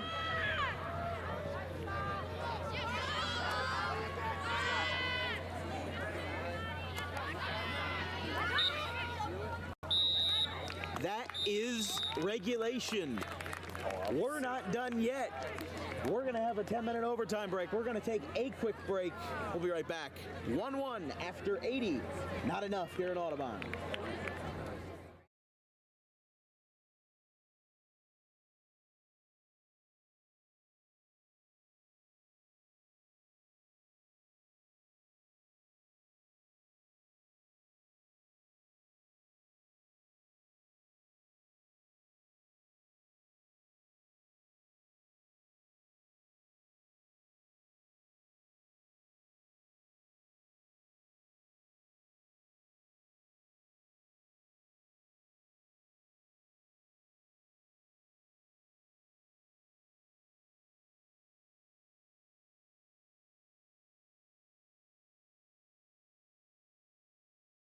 Tommy D's Home Design Center has opened a second location on Creek Road in Belmar, operating in Philadelphia for over 25 years and now expanding into South Jersey. Tommy D's is the place to go for kitchen cabinets, countertops, and cabinet accessories, heavily discounted compared to big box retailers. Stop in, take a seat, and watch as our experienced kitchen designer makes the kitchen of your dreams right in front of you. Tommy D's is the best in the business for quality kitchen countertops and cabinets that fit all budgets.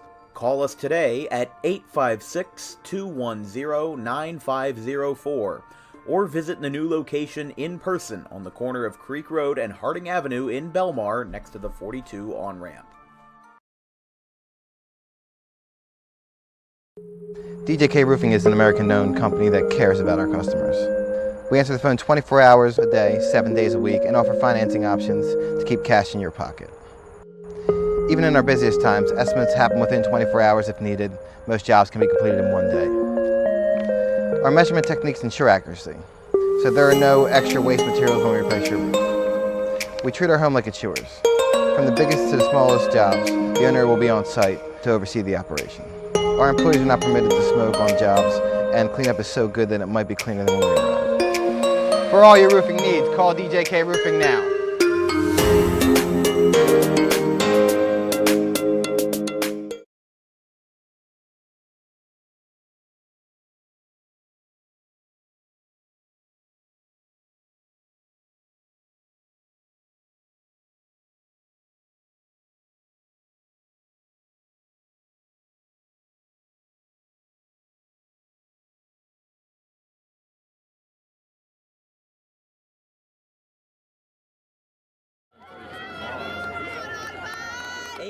Was not enough for the Green Wave or for the Garnets. We're knotted up at 1 in the first overtime, 10-minute period. Audubon coming down in some decent mist. Some decent mist over here. Here we go again. I mean, hey, this is a stark difference from the boys game that we did at 3:45. A 6-0 game in favor of Heights. A lot better game. Now this is a much more formidable game from front to back.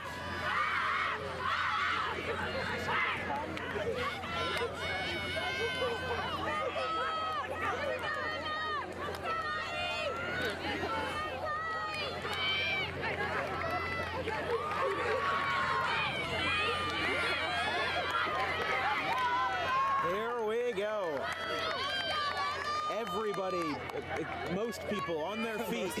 Most on their feet. Not everybody, but everybody that got 2 cents invested in this game, they're all on their feet. Oh, talk about a hot start. It goes to Brooke, or goes to Canada, and there's a Heights player down. We're going to stop the clock.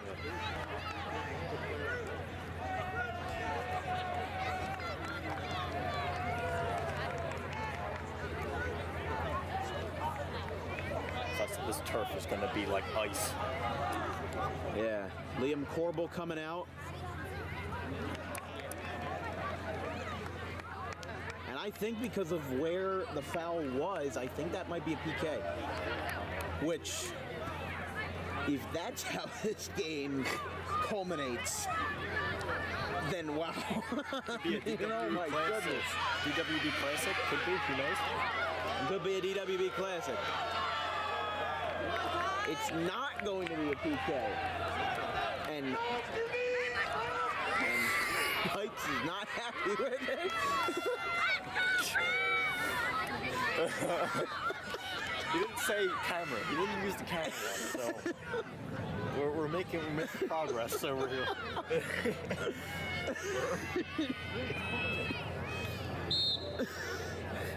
Okay, that was funny. Canada, the OT goalie with a boomer. Off the head of Felly.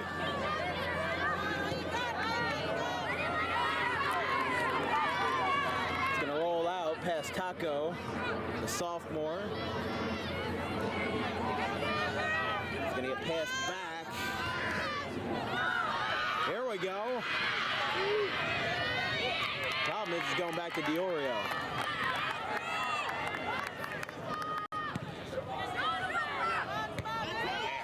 Aggressive header by Felly.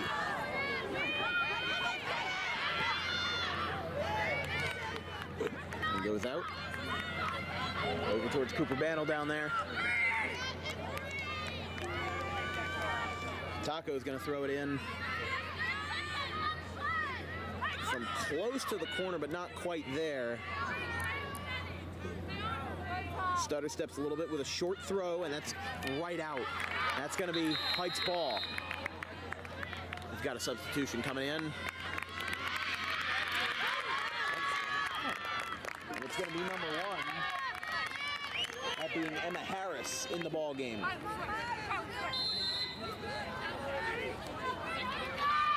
Throw by White.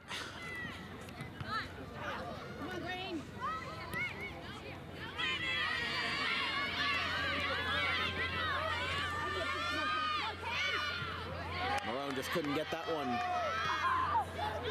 Still on Heights' side with Schroeder out there.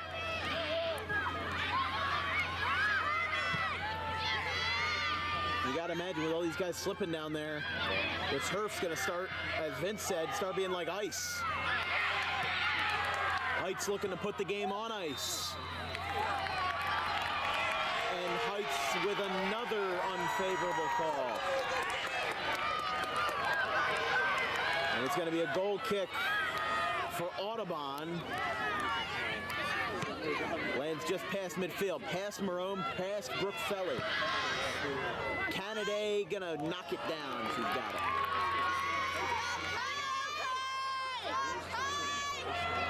Canada with the punt. It's gonna land right at midfield for Heights.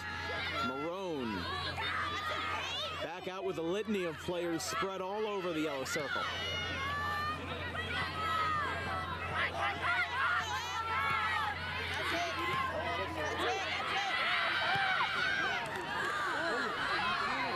McKenna Ammon with a drive.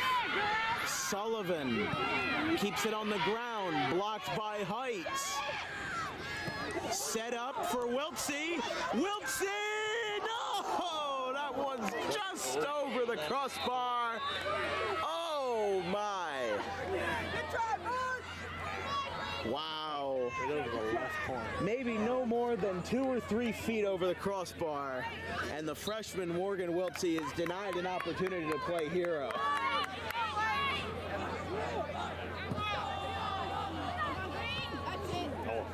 That one hit off the ear, off the side of the head. Oh, and down goes Wiltsey, and that's going to be a whistle. Good job, Rick. Good job. Way to be on that. That's going to be a free kick.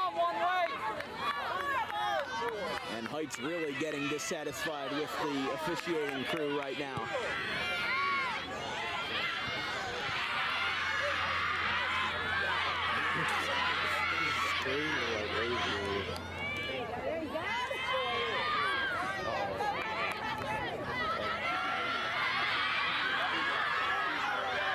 It's going to go out to Canada. Canada boots it, lined up the middle, kept a low arc on it, and that one's out of play. Still about halfway, about 1/2 left in this half, if you will. That didn't make any sense, but the first overtime, still about 5 minutes left, about 5:15 on the board. Off of Fair.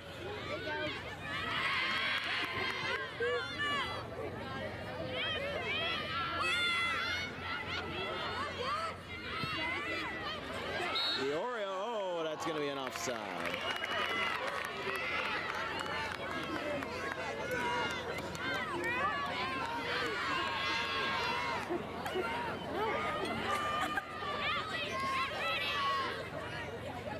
So an offside on Audubon, and this one's going to be sent away by the visitors in the white and maroon.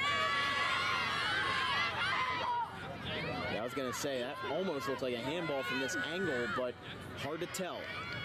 It's going to hug the line and out of play towards the Audubon assistant coach. And Spannel over there.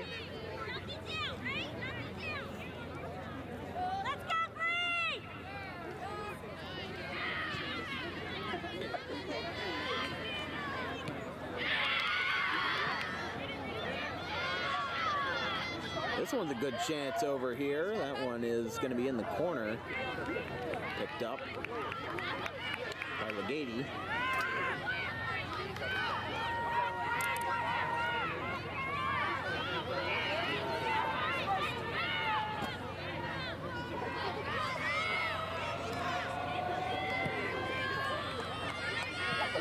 It's going to take a couple hops.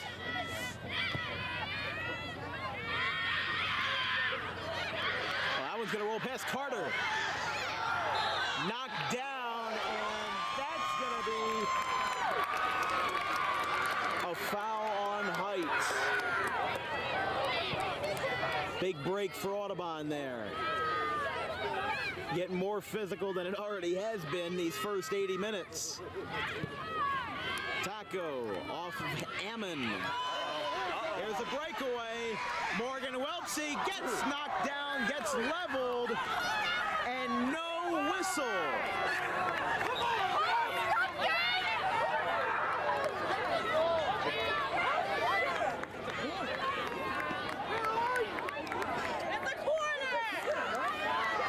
They want a corner called. I think that's what they're getting, yeah. Yeah, it's going to be a corner for Brooke Felly, the sophomore. There was just a few minutes left in overtime, in the first overtime, with a chance to break the stalemate that's been there since the first half. Header! Another counter header, still in the box, and it's knocked out. It's intense. It's intense, man. Morgan Weltsy. And that's going to go out. It's going to be a white ball.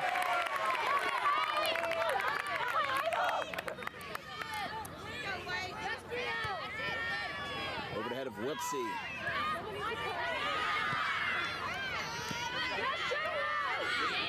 Marone trying to get that one back into possession. She's moving along. Weltsy in the same spot again, almost like deja vu, and that's out of play again.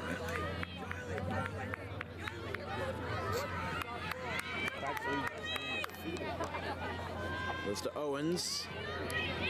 Get off the field, Coach! Here comes the throw. Gets the header. Marone might try to set it up, and going for a somersault. And it's going to be an Audubon foul as a Heights player catches some air, and an error on Audubon's penalty efficiency right there. Well, how about what a game for us to have for our 200th broadcast, huh? You know? Could be a classic. This might just go into the DWB Classics right here. That's the end of the first overtime, 1-1. We're going to take one more quick break. Don't go anywhere. We've got a heck of a soccer game going on right now. It's 1-1.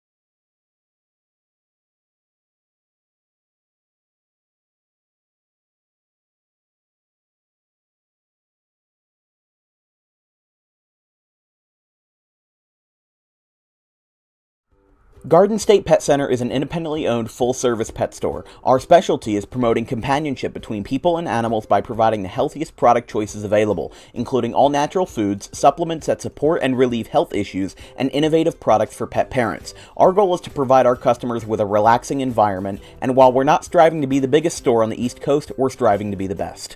No other pet store will make you feel at home like we do. At Garden State Pet Center, we view pets as members of the family. We don't believe in fast, high-pressure sales, but instead matching up the right pet with the right owners, as you are making a lifelong commitment. Together with our team members, we would like your visit to our store to be both enjoyable and educational. Simply drop in and take a look around. View the birds, reptiles, small animals, toys, food, cages, and miscellaneous items. Learn of the services we have to offer and decide for yourself if this is the store you'd like to call your home away from home. Victor Santucci, owner of Garden State Pet Center. Visit us today at 226 South Whitehorse Pike in Audubon, New Jersey. We're open 7 days a week for all of your pets' needs.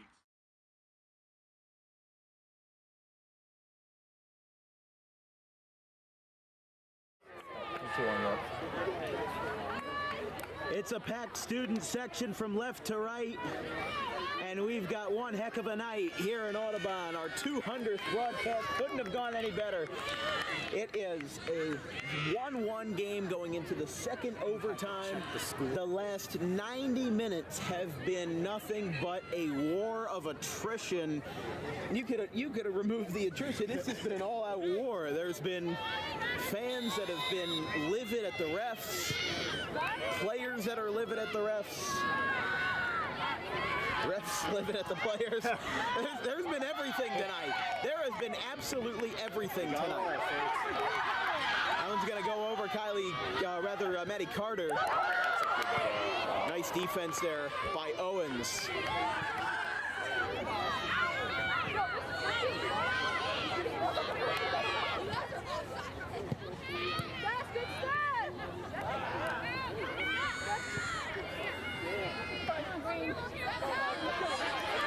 Here we go. Sullivan might try to cross over to the left. Crosses over to the right, gets tripped up. And that's going to be an Audubon ball. With the student section loving it. That's going to be a free kick hugging the line for Owens.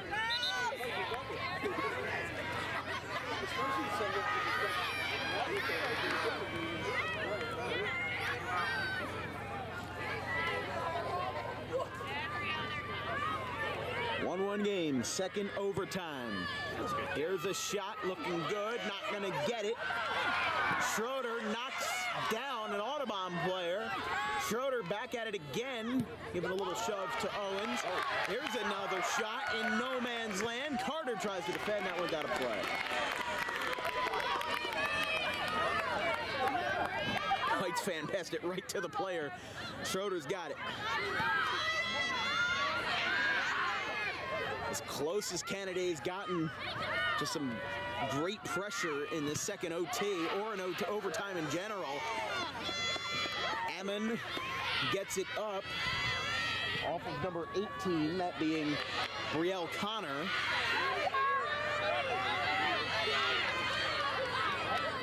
Taking her time, Allie Agan.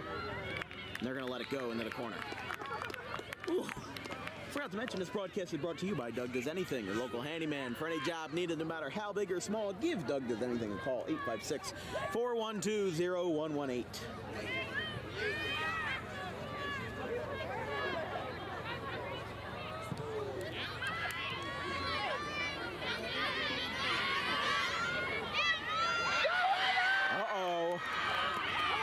In the corner, Heights trying to regain possession and knocking down the corner flag is Kylie Taco. That one, I don't think that corner flag's coming back. Well, we saw in the boys' game there was a ball that actually hit the corner flag, so it's only fair that somebody just pulverizes one. Carter with a kick from the side angle.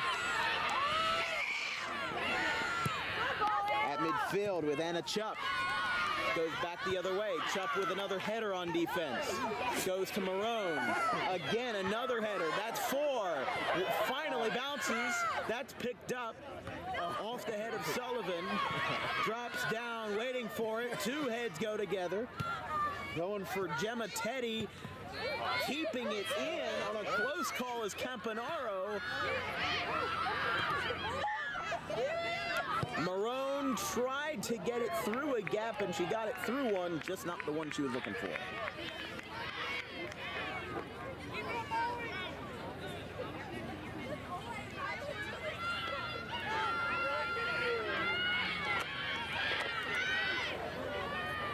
Remember, there are no PKs after the second overtime, unless girls soccer rules are different than boys soccer rules, which I don't think they are. This game would end in a tie.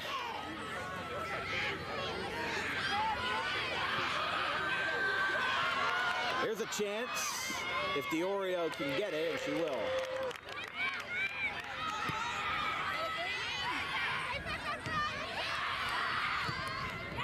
Popped up.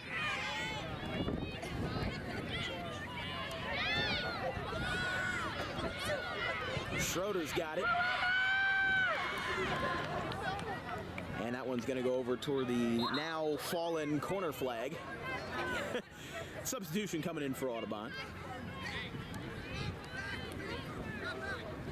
Going to be Issa Legati.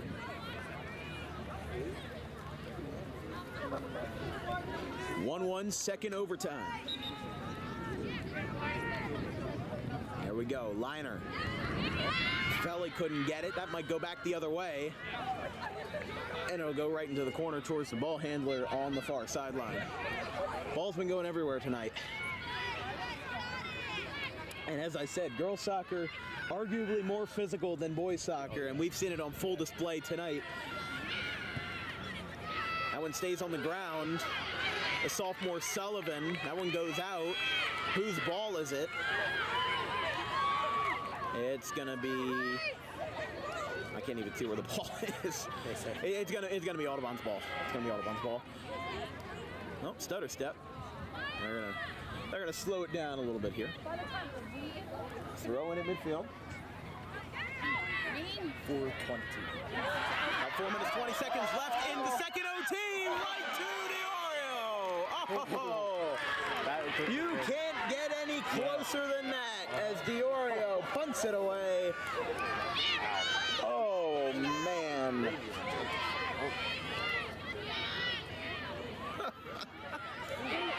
Oh, head-to-head contact.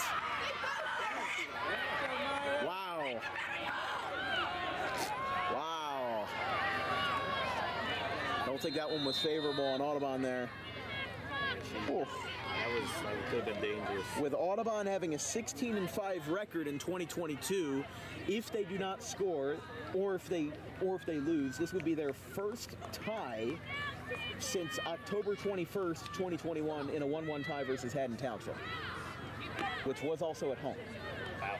So it would be 1 year and 11 months since Audubon's last tie. Didn't have any last year. Was it raining Played too? I don't know. But they played 21 games without a tie, and they've played 9 this year without one as well, with a 9-0 record.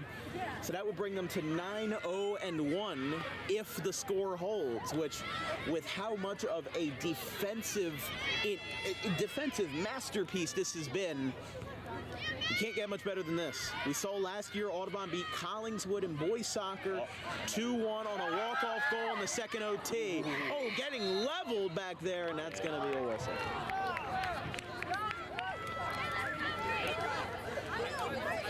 Foul on Heights after Owens got a bad shoulder.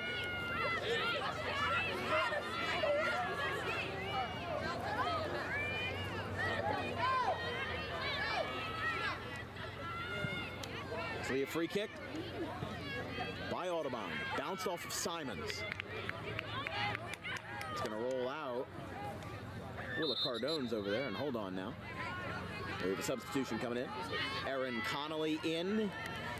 Zilligady out. About 2 minutes unofficially left in the second OT. Fans are on their feet, biting their nails. They are anxious. They're anxious out here. And so am I. That one popped up. It was just going to miss. Ammon, or rather Connolly, stays up in the air. Marone, that's going to go out. Going to be Heights' ball. Bounced off of Connolly, gets it in the air, gets a good angle.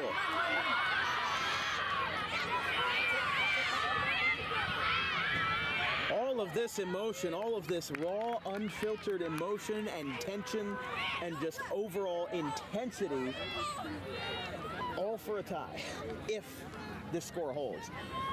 Which, with how quickly things have changed tonight, not a guarantee that either happens. There's still 3 possibilities. Heights win, tie, and Audubon win. But we'll see what we can get. Marone sets it up. It's to the left of Diorio onto the Red Rocks. Now they've really got to play up tempo here, but Heights, I mean, Haddon Heights with about a 500 record this year in their girls soccer program, getting a tie here? Oh, wow, that's going to be a foul on Audubon. Well, we just heard a line, finally a good call, but just a reminder for the fans at home that just because a call did not go your way does not mean it's a bad call. It's what I hear time and time again. It's the biggest myth in high school sports, that the refs are being paid off, or that the refs are just intentionally blowing the game, which, when refs can't make living wages off of high school soccer, just saying, they're not rigging the game. Schroeder's going to get a second shot. Blocked. Up in the air, Kennedy makes the catch.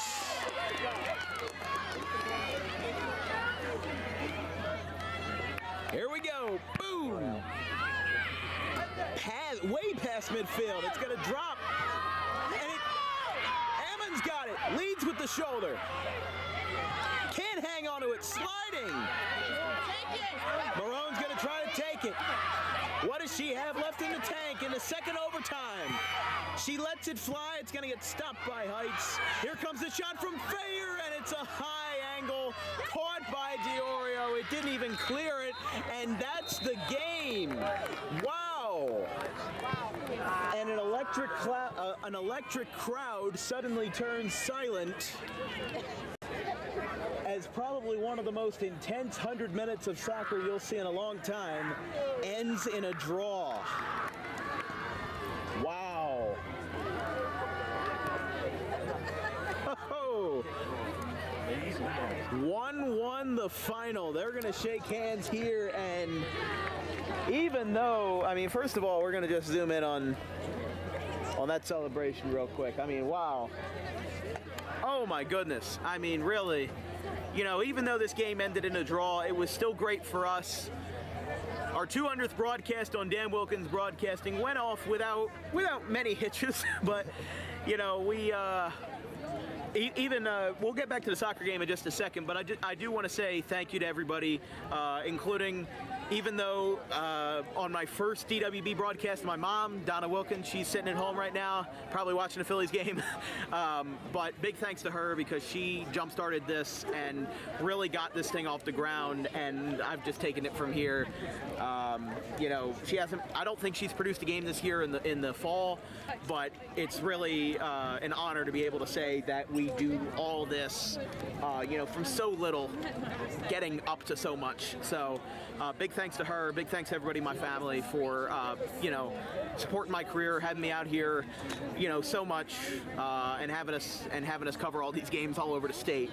With that being said as well, our social media coordinator, Anthony DePalma, Gavin Van Rel, and Caleb Lane, our wonderful graphic designers. Matt Wagner, he couldn't be here tonight. He's working at Amazon. I'm sure he would have loved this game. But Vincent Vogt as well, one of my main producers that's been here since this summer. We picked him up in July. We picked him up late June, early July, and he's just been a real hit for our program and for our brand, our business. He's been probably one of the best producers I've ever had. So big thanks to Vince and me. But I don't want to give myself too much credit because a lot of these people, you know, my supporting cast, they're the people that make all this possible. So let's talk about the game. Audubon and Haddon Heights just tied to a 1-1 draw. Audubon's first tie since October of 2021. And also, it still means that Audubon is 42-2 on the season in terms of goals scored versus goals allowed. But it seems like every single time we bring our cameras to this field, Audubon gets scored on. But that's besides the point. What a game it was.